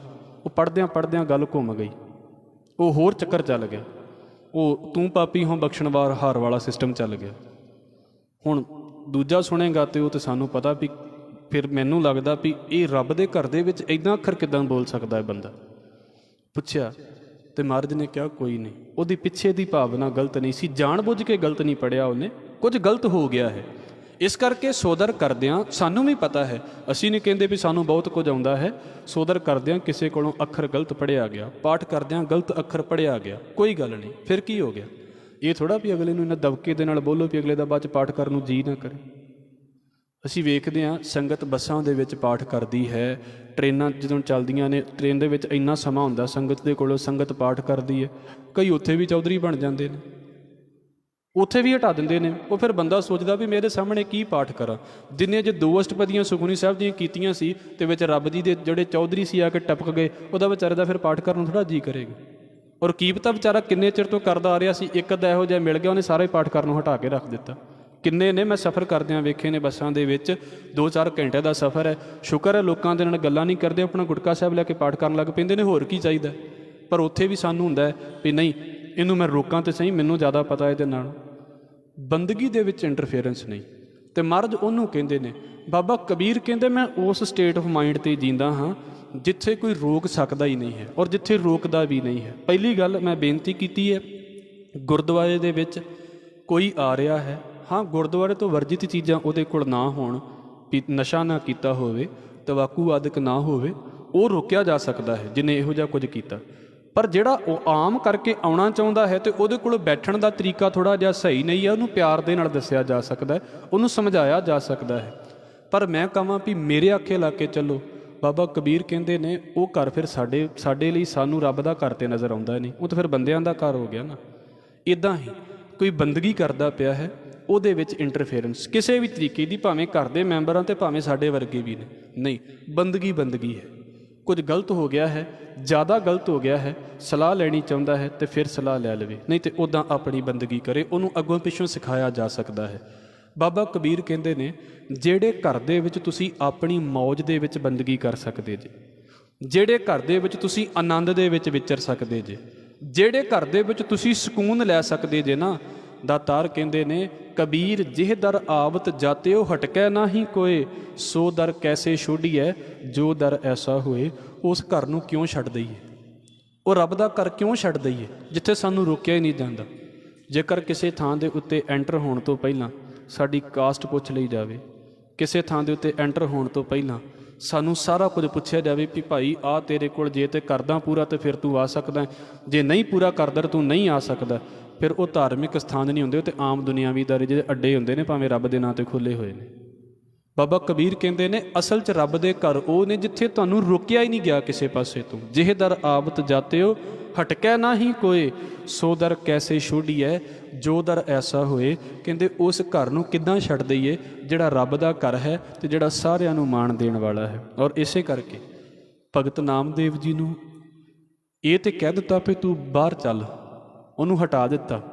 ਤੇ ਗੁਰੂ ਅਰਜਨ ਸਾਹਿਬ ਸੱਚੇ ਪਾਤਸ਼ਾਹ ਨੂੰ ਪਤਾ ਸੀ ਵੀ ਭਗਤ ਨਾਮਦੇਵ ਹੈ ਕੀ ਹੈ, ਕਿਸ ਹਾਲਤ ਦਾ ਮਾਲਕ ਹੈ। ਮਹਾਰਾਜ ਜੀ ਨੇ ਉਹਨੂੰ ਆਪਣੇ ਨਾਲ ਬਿਠਾਇਆ ਹੋਇਆ। ਜਿੱਥੇ ਗੁਰੂ ਨਾਨਕ ਸਾਹਿਬ ਬੈਠੇ ਨੇ ਨਾ, ਉੱਥੇ ਭਗਤ ਨਾਮਦੇਵ ਜੀ ਬੈਠੇ ਨੇ। ਅਤੇ ਮੈਂ ਕਈ ਵਾਰ ਇਸ ਗੱਲ ਨੂੰ ਕਹਿੰਦਾ ਹੁੰਦਾ ਹਾਂ, ਜਿੰਨੇ ਅਸੀਂ ਗੁਰਦੁਆਰੇ ਬੈਠਦੇ ਹਾਂ ਨਾ, ਇਹ ਸਾਡੀ ਸਾਰਿਆਂ ਦੀ ਜ਼ਿੰਮੇਵਾਰੀ ਬਣ ਜਾਂਦੀ ਹੈ, ਇੱਕ ਜਾਣੇ ਦੀ ਨਹੀਂ, ਸਾਰਿਆਂ ਦੀ ਜ਼ਿੰਮੇਵਾਰੀ ਬਣ ਜਾਂਦੀ ਹੈ। ਅਕਸਰ ਇਸ ਗੱਲ ਨੂੰ ਕਹਿੰਦਾ ਮੈਂ ਭਗਤ ਪੂਰਨ ਸਿੰਘ ਹੁਣਾਂ ਦੀ ਗੱਲ ਦੱਸਦਾ ਹੁੰਦਾ। ਕਹਿੰਦੇ ਵੀ ਮੈਂ ਦੀਵਾਲੀ ਦਾ ਦਿਨ ਨਿਕਲਿਆ ਸੀ ਅਤੇ ਮੰਦਰ ਸੀ ਹਨੂੰਮਾਨ ਜੀ ਦਾ, ਛੋਟੀ ਉਮਰ ਦੀ ਗੱਲ ਦੱਸਦੇ ਨੇ, ਜਿਨ੍ਹਾਂ ਦਾ ਨਾਂ 'ਤੇ ਪਿੰਗਲਵਾੜਾ ਹੈ ਅੰਮ੍ਰਿਤਸਰ, ਤੁਸੀਂ ਜਾ ਕੇ ਵੇਖੋਗੇ। ਉਹ ਕਹਿੰਦੇ ਮੈਂ ਮੋਮਬੱਤੀਆਂ ਦੀ ਮੋਮ ਸਾਰਾ ਦਿਨ ਲਾਉਂਦਾ ਰਿਹਾ ਅਤੇ ਸ਼ਾਮਾਂ ਨੂੰ ਜਦੋਂ ਮੈਂ ਬੈਠ ਕੇ ਲੰਗਰ ਛਕਣ ਲੱਗਾ ਨਾ, ਉਸ ਲਾਈਨ ਦੇ ਵਿੱਚ ਬੈਠ ਕੇ, ਇਹ ਨਹੀਂ ਵੀ ਮੰਦਰ ਦੀ ਗੱਲ ਹੈ, ਗੱਲ ਤਾਂ ਉੱਥੇ ਬੈਠੇ ਲੋਕਾਂ ਦੀ ਹੁੰਦੀ ਹੈ। ਜੇ ਲੋਕ ਇਹੋ ਜਿਹੇ ਗੁਰਦੁਆਰੇ ਬਹਿ ਗਏ ਤਾਂ ਗੁਰਦੁਆਰੇ ਦਾ ਵੀ ਹਾਲ ਇਹੋ ਹੀ ਹੋਣਾ ਸੀ। ਉਹਨਾਂ ਨੇ ਗੁਰਦੁਆਰੇ ਦਾ ਲਿਖ ਦੇਣਾ ਸੀ, ਪਰ ਹੋਈ ਘਟਨਾ ਮੰਦਰ 'ਚ, ਉਹਨਾਂ ਨੇ ਮੰਦਰ ਲਿਖ ਦਿੱਤਾ। ਸ਼ਾਮਾਂ ਨੂੰ ਬੈਠ ਕੇ ਮੈਂ ਉਹਨਾਂ 'ਚ ਰੋਟੀ ਖਾਣ ਲੱਗਾ ਨਾ, ਤਾਂ ਮੈਨੂੰ ਬਾਹੋਂ ਫੜ ਕੇ ਉਠਾ ਦਿੱਤਾ ਵੀ ਇੱਥੇ ਰੋਟੀ ਸਿਰਫ ਉਹਨਾਂ ਲਈ ਹੈ ਜਿਹੜੇ ਇੱਥੋਂ ਦੇ ਸਟੂਡੈਂਟ ਨੇ। ਤੁਸੀਂ ਸੋਚ ਕੇ ਵੇਖਿਓ ਬੰਦੇ ਦੇ ਦਿਲ 'ਤੇ ਕੀ ਬੀਤਦੀ ਹੈ। ਇਸ ਕਰਕੇ ਮਹਾਰਾਜ ਬਖਸ਼ ਲਵੇ, ਕਦੀ ਵੀ ਸਾਡੇ ਕੋਲ ਇਹ ਚੀਜ਼ ਜ਼ਰੂਰ ਸਰਦੀ ਬਣਦੀ ਆਉਣੀ ਚਾਹੀਦੀ ਹੈ ਵੀ ਭਾਈ ਕੋਈ ਗੁਰਦੁਆਰੇ ਆ ਰਿਹਾ ਹੈ ਨਾ, ਅਤੇ ਮੈਂ ਉਹਦੇ ਲਈ ਰਸਤਾ ਬਣਾਵਾਂ ਵੀ ਇਹ ਇੱਥੋਂ ਕਿਤੇ ਨਾਰਾਜ਼ ਨਾ ਹੋ ਕੇ ਚਲਾ ਜਾਵੇ, ਇੱਥੋਂ ਕਿਤੇ ਟੁੱਟ ਕੇ ਨਾ ਚਲਾ ਜਾਵੇ। ਨਹੀਂ ਤਾਂ ਇਹ ਨਾ ਹੋਵੇ ਵੀ ਮੈਂ ਆਪਣੇ ਵੱਲੋਂ ਤਾਂ ਰੱਬ ਦਾ ਬੜਾ ਭਗਤ ਬਣਿਆ ਹੋਵਾਂ ਅਤੇ ਮੈਂ ਦਿਲ ਤੋੜੀ ਜਾਵਾਂ ਲੋਕਾਂ ਦੇ, ਅਤੇ ਲੋਕੀ ਬਾਅਦ ਦੇ ਵਿੱਚ ਜੋ ਮੇਰੇ ਲਈ ਸੋਚਦੇ ਪਏ ਨੇ, ਫਿਰ ਉਹ ਤਾਂ ਜੋ ਬਣੇਗਾ ਉਹ ਤਾਂ ਸਾਨੂੰ ਸਾਰਿਆਂ ਨੂੰ ਪਤਾ ਹੈ ਨਾ। ਮਹਾਰਾਜ ਕਹਿੰਦੇ ਨੇ ਕਬੀਰ ਜਿਹ ਦਰ ਆਵਤ ਜਾਤਿਓ ਹਟਕੈ ਨਾਹੀ ਕੋਏ, ਜਿਹਦੇ ਦਰ ਦੇ ਉੱਤੇ ਟਿਕਿਆਂ ਸਾਨੂੰ ਕੋਈ ਓਏ ਵੀ ਨਹੀਂ ਕਹਿ ਸਕਦਾ। ਜਿਹਦੇ ਦਰ 'ਤੇ ਬੈਠਿਆਂ ਸਾਨੂੰ ਕੋਈ ਇਹ ਵੀ ਨਹੀਂ ਕਹਿ ਸਕਦਾ ਵੀ ਤੂੰ ਉਹ ਹੈ ਤੇ ਤੂੰ ਆ ਹੈ। ਹਟਕੈ ਨਾਹੀ ਕੋਏ, ਸੋ ਦਰ ਕੈਸੇ ਛੋਡੀਐ ਜੋ ਦਰ ਐਸਾ ਹੋਏ। ਕਹਿੰਦੇ ਉਹ ਦਰ ਫਿਰ ਕਿੱਦਾਂ ਛੱਡ ਦਈਏ ਜਿਹੜੇ ਦਰ ਨੇ ਸਾਡੇ ਅੰਦਰੋਂ ਜਾਤੀ ਵਿਤਕਰੇ ਦੂਰ ਕਰ ਦਿੱਤੇ, ਜਿਹੜੇ ਦਰ ਨੇ ਸਾਡੇ ਅੰਦਰ ਮਨੁੱਖਤਾ ਪੈਦਾ ਕੀਤੀ, ਜਿਹੜੇ ਦਰ ਨੇ ਸਾਨੂੰ ਬਰਾਬਰ ਬੈਠ ਕੇ ਲੰਗਰ ਛਕਾਉਣਾ ਸ਼ੁਰੂ ਕਰ ਦਿੱਤਾ, ਜਿਹੜੇ ਦਰ ਨੇ ਸਾਨੂੰ ਇੰਨੀ ਕਦਰ ਦਿੱਤੀ ਵੀ ਤੁਸੀਂ ਸਾਡੇ ਭਰਾ ਜੇ ਸਾਰੇ, ਜਿਹੜੇ ਦਰ ਨੇ ਸਾਨੂੰ ਇਹ ਕਿਹਾ ਵੀ ਭਾਵੇਂ ਕੋਈ ਇਸਤਰੀ ਹੈ ਅਤੇ ਭਾਵੇਂ ਕੋਈ ਪੁਰਸ਼ ਹੈ, ਸਾਰੇ ਬਰਾਬਰ ਨੇ। ਮੈਂ ਉਸ ਗੁਰਦੁਆਰੇ ਨੂੰ ਫਿਰ ਕਿੱਦਾਂ ਛੱਡ ਦੇਵਾਂ? ਮੈਂ ਕਿੱਦਾਂ ਗੁਰੂ ਅਮਰਦਾਸ ਸਾਹਿਬ ਮਹਾਰਾਜ ਦੇ ਘਰ ਨੂੰ ਛੱਡ ਦੇਵਾਂ, ਜਿਹੜੇ ਇਹ ਕਹਿੰਦੇ ਨੇ ਵੀ ਤੁਸੀਂ ਸਿਰਫ ਉਪਦੇਸ਼ ਲੈਣ ਦੇ ਲਈ ਨਹੀਂ ਆਏ, ਤੁਸੀਂ ਪ੍ਰੈਕਟੀਕਲ ਦੇ ਲਈ ਆਏ ਜੇ, ਤਾਂ ਪਹਿਲਾਂ ਸਾਰੇ ਜਣੇ ਬਰਾਬਰ ਬੈਠੋ, ਤੁਹਾਨੂੰ ਪਤਾ ਲੱਗੇ ਵੀ ਬਰਾਬਰੀ ਦੇ ਵਿੱਚ ਕਿੱਦਾਂ ਸੇਵਾ ਕਰੀਦੀ ਹੈ। ਨਹੀਂ ਤਾਂ ਜੋ ਹਾਲ ਨੇ ਸਾਡੇ, ਤੁਸੀਂ ਬਾਹਰ ਪੜ੍ਹ ਕੇ ਵੇਖ ਲੈਣਾ। ਮੈਂ ਕਈ ਵਾਰ ਇਸ ਗੱਲ ਨੂੰ ਕਹਿੰਦਾ ਹੁੰਦਾ, ਕਿਉਂ ਛੁੱਟ ਜਾਵੇ ਉਹ ਗੁਰਦੁਆਰਾ ਜਿਹਨੇ ਸਾਰਿਆਂ ਨੂੰ ਬਰਾਬਰੀ ਦਾ ਸਿਧਾਂਤ ਦਿੱਤਾ ਹੈ। ਹਜ਼ੂਰ ਦੇ ਅਗਲੇ ਬਚਨ ਨੇ ਕਬੀਰ ਡੂਬਾ ਥਾ ਪੈ ਉਬਰਿਓ ਗੁਣ ਕੀ ਲਹਿਰ ਚਬਕ। ਬਾਬਾ ਕਬੀਰ ਕਹਿੰਦੇ ਮੈਂ ਵੀ ਸੰਸਾਰ ਸਮੁੰਦਰ ਦੇ ਵਿੱਚ ਡੋਬੀ ਜਾਣਾ ਸੀ। ਸੰਸਾਰ ਸਮੁੰਦਰ ਦਾ ਮਤਲਬ ਹੈ ਜਿੱਥੇ ਕਈ ਤਰੀਕੇ ਦੀਆਂ ਵਿਕਾਰਾਂ ਦੀਆਂ ਲਹਿਰਾਂ ਉੱਠਦੀਆਂ ਨੇ। ਕਹਿਣ ਦਾ ਭਾਵ ਇਹ ਹੈ ਵੀ ਕਦੀ ਕੋਈ ਵਿਕਾਰ ਮਨ ਤੇ ਹਾਵੀ ਹੋ ਗਿਆ, ਕਦੀ ਕੋਈ ਵਿਕਾਰ ਮਨ ਤੇ ਹਾਵੀ ਹੋ ਗਿਆ। ਜਿੱਦਾਂ ਸਮੁੰਦਰ ਦੇ ਵਿੱਚ ਵਾਰ-ਵਾਰ ਲਹਿਰਾਂ ਉੱਠਦੀਆਂ ਨੇ, ਕਦੀ ਗੁੱਸਾ ਇੰਨਾ ਆ ਗਿਆ, ਅਜੇ ਗੁੱਸਾ ਸ਼ਾਂਤ ਨਹੀਂ ਹੋਇਆ ਤੇ ਉਸੇ ਵੇਲੇ ਜਿਹੜਾ ਹੈ ਉਹ ਲਾਲਚ ਜਾਗ ਪਿਆ। ਅਜੇ ਲਾਲਚ ਸ਼ਾਂਤ ਨਹੀਂ ਹੋਇਆ ਤੇ ਬੰਦਾ ਹੰਕਾਰ ਦੇ ਬੋਲ ਬੋਲਣ ਲੱਗ ਪਿਆ। ਜਿੱਦਾਂ ਦਰਿਆ ਦੇ ਵਿੱਚ, ਸਮੁੰਦਰ ਦੇ ਵਿੱਚ ਇੱਕ ਲਹਿਰ ਖਤਮ ਹੁੰਦੀ ਹੈ, ਨਵੀਂ ਲਹਿਰ ਨਾਲੀ ਪੈਦਾ ਹੋ ਜਾਂਦੀ। ਇੱਕ ਚੀਜ਼ ਖਤਮ ਹੋਈ, ਦੂਜੀ ਨਾਲੀ ਸ਼ੁਰੂ ਹੋ ਗਈ ਤੇ ਬੰਦਾ ਇੱਕ ਤੋਂ ਬਚਾ ਕਰੇ, ਦੂਜੀ ਤੋਂ ਬਚਾ ਕਰੇ, ਤੀਜੀ ਆ ਕੇ ਤੇ ਬੰਦੇ ਨੂੰ ਸੁੱਟ ਹੀ ਦਿੰਦੀ ਹੈ। ਦਾਤਾਰ ਕਹਿੰਦੇ ਕਬੀਰ ਡੂਬਾ ਥਾ ਪੈ ਉਬਰਿਓ, ਮੈਂ ਵੀ ਲੋਕਾਂ ਦੇ ਵਾਂਗੂ ਡੁੱਬ ਜਾਣਾ ਸੀ, ਮੈਂ ਵੀ ਲੋਕਾਂ ਦੇ ਵਾਂਗੂ ਖਤਮ ਹੋ ਜਾਣਾ ਸੀ, ਪਰ ਕਹਿੰਦੇ ਮੈਂ ਬਚ ਗਿਆ। ਤੇ ਬਾਬਾ ਕਬੀਰ ਨੂੰ ਪੁੱਛਿਆ ਜੀ ਕਿਵੇਂ ਬਚੇ? ਕਹਿੰਦੇ ਗੁਣ ਕੀ ਲਹਿਰ ਚਬਕ, ਮੇਰੇ ਕੋਲ ਗੁਣਾਂ ਦੀਆਂ ਲਹਿਰਾਂ ਸੀ, ਮਤਲਬ ਮੈਂ ਗੁਣਾਂ ਦਾ ਆਸਰਾ ਲਿਆ। ਆਪ ਜੀ ਸ਼ਾਇਦ ਉਸ ਗੱਲ ਨੂੰ ਜਾਣਦੇ ਹੋਵੋਗੇ, ਸਮੁੰਦਰ ਦੇ ਬਾਰੇ ਇੱਕ ਗੱਲ ਕਹੀ ਜਾਂਦੀ ਹੁੰਦੀ ਹੈ ਵੀ ਜੇ ਉਹਨੇ ਬਚਾਉਣਾ ਹੋਵੇ ਤੇ ਲਹਿਰਾਂ ਹੀ ਬਚਾ ਲੈਂਦੀਆਂ, ਤੇ ਜੇ ਉਹਨੇ ਮਾਰਨਾ ਹੋਵੇ ਤੇ ਲਹਿਰਾਂ ਹੀ ਮਾਰ ਦਿੰਦੀਆਂ ਨੇ ਉਹਦੀਆਂ। ਜੇ ਲਹਿਰਾਂ ਅੰਦਰ ਖਿੱਚ ਕੇ ਲੈ ਗਈਆਂ ਤੇ ਬੰਦਾ ਗਿਆ, ਤੇ ਜੇ ਲਹਿਰਾਂ ਨੇ ਧੱਕਾ ਮਾਰ ਕੇ ਬਾਹਰ ਕੱਢ ਦਿੱਤਾ ਤੇ ਬੰਦਾ ਬਚ ਗਿਆ। ਬਸ ਇੰਨੀ ਕੁ ਖੇਡ ਹੈ। ਜੇ ਬੰਦੇ ਦੇ ਪੱਲੇ ਗੁਣਾਂ ਦੀ ਲਹਿਰ ਹੈ ਤੇ ਬੰਦਾ ਬਚ ਗਿਆ, ਤੇ ਜੇ ਔਗਣਾਂ ਦੀਆਂ ਪੰਡਾਂ ਇਕੱਠੀਆਂ ਹੋ ਗਈਆਂ, ਬਸ ਇੱਥੇ ਫਿਰਦਿਆਂ ਫਿਰਦਿਆਂ ਫਿਰ ਬੰਦਾ ਇਹਨਾਂ ਦੇ ਵਿੱਚ ਹੀ ਡੁੱਬ ਗਿਆ। ਬਾਬਾ ਕਬੀਰ ਕਹਿੰਦੇ ਨੇ ਗੁਣ ਕੀ ਲਹਿਰ ਚਬਕ, ਮੈਂ ਗੁਣ ਆਪਣੇ ਅੰਦਰ ਮਾਲਕ ਦੀ ਬਖਸ਼ਿਸ਼ ਦੇ ਨਾਲ ਇਕੱਠੇ ਕੀਤੇ ਨਾ, ਤੇ ਇਸ ਕਰਕੇ ਮੇਰੇ ਅੰਦਰ ਇਹ ਚੀਜ਼ਾਂ ਇਕੱਠੀਆਂ ਹੋ ਗਈਆਂ, ਤੇ ਮੈਂ ਲੋਕਾਂ ਦੇ ਵਾਂਗੂ ਡੁੱਬਿਆ ਨਹੀਂ, ਮੈਂ ਲੋਕਾਂ ਦੇ ਵਾਲੇ ਹਾਲ ਨਹੀਂ ਮੇਰੇ ਨਾਲ ਵਾਪਰੇ। ਜਬ ਦੇਖਿਓ ਬੇੜਾ ਜਰਜਰਾ ਤਬ ਉੱਤਰ ਪਰਿਓ ਹੋਂ ਫਰਕ, ਕਹਿੰਦੇ ਜਦੋਂ ਮੈਂ ਵੇਖਿਆ ਨਾ ਵੀ ਲੋਕ ਸੰਸਾਰ ਸਮੁੰਦਰ ਤੋਂ ਪਾਰ ਹੋਣ ਦੇ ਲਈ ਕਿਹਦਾ ਆਸਰਾ ਲੈਂਦੇ ਨੇ, ਤੇ ਲੋਕ ਆਸਰਾ ਲੈਂਦੇ ਨੇ ਆਪਣੇ ਸਰੀਰ ਦਾ, ਵੀ ਸਰੀਰ ਨੂੰ ਹੀ ਸਾਰਾ ਕੁਝ ਖਵਾਈ ਜਾਓ, ਸਰੀਰ ਨੂੰ ਹੀ ਸਾਰਾ ਕੁਝ ਪਿਆਈ ਜਾਓ, ਇਹਨੂੰ ਹੀ ਤਿਆਰ ਕਰੀ ਜਾਓ। ਤੇ ਕਹਿੰਦੇ ਫਿਰ ਇੱਕ ਦਿਨ ਇੱਦਾਂ ਆਉਂਦਾ ਸਰੀਰ ਕਮਜ਼ੋਰ ਹੋਣਾ ਸ਼ੁਰੂ ਹੋ ਜਾਂਦਾ। ਜਿੰਨਾ ਮਰਜ਼ੀ ਖਵਾ ਲਓ, ਸਰੀਰ ਨੇ ਤੇ ਇੱਕ ਦਿਨ ਜਰਜਰਾ ਹੋਣਾ ਸ਼ੁਰੂ ਹੋਣਾ ਹੀ ਹੋਣਾ। ਇਹ ਸਰੀਰ ਜੱਜਰੀ ਹੈ, ਇਸ ਨੂੰ ਜਰ ਪਹੁੰਚੇ ਆਏ, ਇਹਨੂੰ ਤੇ ਬੁਢਾਪਾ ਹੋਣਾ ਹੀ ਹੋਣਾ। ਜਿੰਨਾ ਮਰਜ਼ੀ ਜ਼ੋਰ ਲਾ ਲਓ, ਜੋ ਮਰਜ਼ੀ ਵਧੀਆ ਖੁਰਾਕ ਖਾ ਲਓ, ਕੀ ਫਰਕ ਪਵੇਗਾ ਵੀ ਫਿਰ ਬਜ਼ੁਰਗ ਨਹੀਂ ਹੋਵਾਂਗੇ। ਦਾਤਾਰ ਕਹਿੰਦੇ ਮੈਂ ਵੇਖਿਆ ਵੀ ਲੋਕੀ ਤੇ ਅਸੀਂ ਜਿਹੜੇ ਨੇ ਸਰੀਰਾਂ ਦਾ ਹੀ ਆਸਰਾ ਲਈ ਜਾਂਦੇ ਵੀ ਸਰੀਰ ਹੀ ਸਾਰਾ ਕੁਝ ਹੈ, ਪਰ ਕਹਿੰਦੇ ਮੈਨੂੰ ਪਤਾ ਲੱਗ ਗਿਆ ਵੀ ਇਹਨੇ ਜਰਜਰਾ ਹੋਣਾ ਹੈ, ਇਹਨੇ ਕਮਜ਼ੋਰ ਹੋਣਾ ਹੈ। ਜਬ ਦੇਖਿਓ ਬੇੜਾ ਜਰਜਰਾ, ਆ ਸਰੀਰ ਮੈਂ ਵੇਖਿਆ ਵੀ ਇਹ ਬੜਾ ਕਮਜ਼ੋਰ ਹੈ। ਤਬ ਉੱਤਰ ਪਰਿਓ ਹੋਂ ਫਰਕ, ਕਹਿੰਦੇ ਮੈਂ ਇਸ ਸਰੀਰ ਨੂੰ ਇੰਨਾ ਨਹੀਂ ਫਿਰ ਖਵਾਇਆ ਵੀ ਬਸ ਮੈਂ ਇਸ ਸਰੀਰ ਦੇ ਦੁਆਲੇ ਹੀ ਹੋ ਗਿਆ। ਹੁਣ ਮੈਂ ਇਸ ਸਰੀਰ ਦੇ ਨਾਲ ਬੰਦਗੀ ਕਰਦਾ ਹਾਂ, ਮੈਂ ਇਸ ਸਰੀਰ ਨੂੰ ਬੰਦਗੀ ਦੇ ਲਈ ਵਰਤਦਾ ਪਿਆ ਹਾਂ, ਤਾਂ ਕਿ ਮੈਂ ਮਾਲਕ ਦੇ ਘਰ ਦੇ ਵਿੱਚ ਪਹੁੰਚਣਾ ਹੈ ਤੇ ਮੈਂ ਡੁੱਬਣਾ ਨਹੀਂ ਚਾਹੁੰਦਾ। ਜਿੱਦਾਂ ਦਰਿਆ ਦੇ ਪਾਰ ਕਰਨ ਦੇ ਲਈ ਬੇੜੀ ਦਾ ਆਸਰਾ ਲਿਆ ਜਾਂਦਾ ਨਾ, ਮਹਾਰਾਜ ਕਹਿੰਦੇ ਮੈਂ ਸਰੀਰ ਦਾ ਆਸਰਾ ਲੈ ਰਿਹਾ ਹਾਂ ਸੰਸਾਰ ਸਮੁੰਦਰ ਨੂੰ ਪਾਰ ਕਰਨ ਦੇ ਲਈ ਬਸ। ਤੇ ਜੇ ਬੇੜਾ ਕਮਜ਼ੋਰ ਹੋਵੇ ਤੇ ਉੱਥੇ ਹੀ ਡੁੱਬ ਜਾਵੇਗਾ। ਕਹਿੰਦੇ ਮੈਂ ਇਸ ਕਰਕੇ ਮੈਨੂੰ ਪਤਾ ਹੈ ਵੀ ਇਸ ਬੇੜੇ ਦੇ ਅੰਦਰ ਇੰਨੀ ਤਾਕਤ ਨਹੀਂ ਵੀ ਸਾਰੀ ਜ਼ਿੰਦਗੀ ਕੱਢ ਸਕੇ, ਵੀ ਇਹ ਕਦੀ ਖਤਮ ਹੀ ਨਾ ਹੋਵੇਗਾ। ਇਸ ਕਰਕੇ ਮੈਂ ਜਲਦੀ ਤੋਂ ਜਲਦੀ ਇਸ ਬੇੜੇ ਨੂੰ ਵਰਤ ਕੇ ਤੇ ਪਾਰ ਹੋਣਾ ਚਾਹੁੰਦਾ। 2-3 ਸ਼ਲੋਕ ਜਿਹੜੇ ਅਸੀਂ ਵਿਚਾਰੇ ਨੇ, 3 ਸ਼ਲੋਕ, ਉਹ ਇੱਕ ਇਹ ਹੈ, ਲੱਖਾਂ ਬੰਦਾ ਕਸ਼ਟ ਕਰਦਾ ਫਿਰੇ, ਪਰ ਜੇ ਕਸ਼ਟ ਰੱਬ ਦੇ ਘਰ ਦੇ ਵਿੱਚ ਪ੍ਰਵਾਨ ਨਹੀਂ ਤੇ ਇਹਨਾਂ ਕਸ਼ਟਾਂ ਦਾ ਕੀ ਫਾਇਦਾ ਹੋਇਆ, ਜੇ ਰੱਬ ਵੇਖਦਾ ਵੀ ਨਹੀਂ ਇਹਨਾਂ ਕਸ਼ਟਾਂ ਦੇ ਵੱਲ। ਇਸ ਕਰਕੇ ਮਹਾਰਾਜ ਨੇ ਸਾਨੂੰ ਕਸ਼ਟ ਦੀ ਨਹੀਂ ਕਿਹਾ ਵੀ ਤੁਸੀਂ ਔਖੇ ਹੋ ਕੇ ਬੰਦਗੀ ਕਰੋ। ਸਾਡਾ ਸੌਖਾ ਹੈ, ਨਿਤਨੇਮ ਕਰੋ, ਸਹਿਜ ਪਾਠ ਕਰੋ ਤੇ ਸੰਗਤ ਕਰੋ, ਬੈਠ ਕੇ ਆਪਣੀ ਕਿਰਤਕਾਰ ਕਰਦਿਆਂ ਵੀ ਮਾਲਕ ਦਾ ਨਾਮ ਚੇਤੇ ਰਵੇ। ਸਰੀਰ ਨੂੰ ਬਹੁਤੇ ਕਸ਼ਟ ਦੇਣ ਦੀ ਲੋੜ ਨਹੀਂ ਵੀ ਉਲਟੇ ਹੋ ਕੇ ਬੰਦਗੀ ਕਰੀਏ ਤੇ ਫਿਰ ਕਿਤੇ ਰੱਬ ਜ਼ਿਆਦਾ ਸਾਡੀ ਸੁਣਦਾ ਹੈ, ਜਾਂ ਕਿਤੇ ਠੰਡ ਦੇ ਵਿੱਚ ਬੈਠਾਂਗੇ ਤੇ ਰੱਬ ਜ਼ਿਆਦਾ ਸੁਣੇਗਾ, ਨਹੀਂ। ਦੂਸਰਾ ਸ਼ਲੋਕ ਫਿਰ ਇੱਦਾਂ ਦਾ ਹੈ ਵੀ ਭਾਈ ਜਿਸ ਅਸਥਾਨ ਨੇ ਸਾਨੂੰ ਇੰਨਾ ਮਾਣ ਬਖਸ਼ਿਆ ਵੀ ਸਾਡੇ ਨਾਲ ਕੋਈ ਵਿਤਕਰਾ ਨਹੀਂ ਕੀਤਾ ਜਾਂਦਾ, ਜਿਸ ਅਸਥਾਨ ਨੇ ਜਿੱਥੇ ਬੈਠਿਆਂ ਸਾਨੂੰ ਕੋਈ ਓਏ ਵੀ ਨਹੀਂ ਕਹਿ ਸਕਦਾ ਵੀ ਤੁਸੀਂ ਕਿਉਂ ਆ ਕੇ ਬੈਠ ਗਏ, ਕੋਈ ਕਹਿ ਵੀ ਨਹੀਂ ਸਕਦਾ, ਔਰ ਕਿਸੇ ਦੀ ਹਿੰਮਤ ਵੀ ਨਹੀਂ ਹੈ ਵੀ ਕੋਈ ਕਹਿ ਦੇਵੇ। ਇਹ ਸੰਗਤ ਦੇ ਅਸਥਾਨ ਨੇ, ਇਹ ਗੁਰੂ ਨਾਨਕ ਦੇ ਘਰ ਨੇ। ਗੁਰੂ ਨਾਨਕ ਕਹਿੰਦਾ ਹੈ ਮੈਂ ਸਾਰਿਆਂ ਦਾ ਹਾਂ। ਇਸ ਕਰਕੇ ਕੋਈ ਬੰਦਾ ਇਹ ਨਹੀਂ ਕਹਿ ਸਕਦਾ ਵੀ ਗੁਰਦੁਆਰਾ ਮੇਰਾ ਹੈ, ਗੁਰਦੁਆਰਾ ਗੁਰੂ ਦਾ ਹੀ ਹੁੰਦਾ ਹੈ। ਇਸ ਕਰਕੇ ਜਿਸ ਅਸਥਾਨ 'ਤੇ ਬੈਠਿਆਂ ਸਾਨੂੰ ਕੋਈ ਓਏ ਵੀ ਨਹੀਂ ਨਾ ਕਹਿ ਪਾਉਂਦਾ, ਮਹਾਰਾਜ ਕਹਿੰਦੇ ਉਹ ਘਰ ਕਿਉਂ ਛੱਡ ਦਿੱਤਾ ਜਾਵੇ, ਉਹ ਗੁਰਦੁਆਰਾ ਕਿਉਂ ਸਾਡੇ ਤੋਂ ਪਰੇ ਹੋ ਜਾਵੇ। ਇਸ ਕਰਕੇ ਤੀਸਰਾ ਸੀ ਵੀ ਸੰਸਾਰ ਸਮੁੰਦਰ ਦੀਆਂ ਲਹਿਰਾਂ ਤੋਂ ਮਾਲਕ ਨੇ ਮੈਨੂੰ ਬਚਾ ਲਿਆ। ਮੈਂ ਸਰੀਰ ਕਰਕੇ ਡੁੱਬਾ ਨਹੀਂ, ਸਗੋਂ ਮੈਂ ਸਰੀਰ ਦਾ ਆਸਰਾ ਲੈ ਕੇ ਤੇ ਪਾਰ ਹੋਣ ਦੀ ਕੋਸ਼ਿਸ਼ ਕੀਤੀ ਹੈ। ਮੈਂ ਸਰੀਰ ਦੇ ਨਾਲ ਬੰਦਗੀ ਕੀਤੀ ਹੈ। ਇਹ 3 ਸ਼ਲੋਕ ਬਾਬਾ ਕਬੀਰ ਸਾਹਿਬ ਜੀ ਦੇ ਅੱਜ ਅਸੀਂ ਵਿਚਾਰੇ ਹਨ। ਆਪ ਜੀ ਦੇ ਚਰਨਾਂ ਦੇ ਵਿੱਚ ਬੇਨਤੀ ਕਰਦੇ ਹਾਂ, ਮੇਰੇ ਪਾਸੋਂ ਬੋਲਦਿਆਂ ਹੋਈਆਂ ਭੁੱਲਾਂ ਦੀ ਖਿਮਾ, ਫਤਿਹ ਨਾਲ ਸਾਂਝ ਪਾਓ ਜੀ। ਵਾਹਿਗੁਰੂ ਜੀ ਕਾ ਖਾਲਸਾ ਵਾਹਿਗੁਰੂ ਜੀ ਕੀ ਫਤਿਹ। ਸਤਨਾਮ।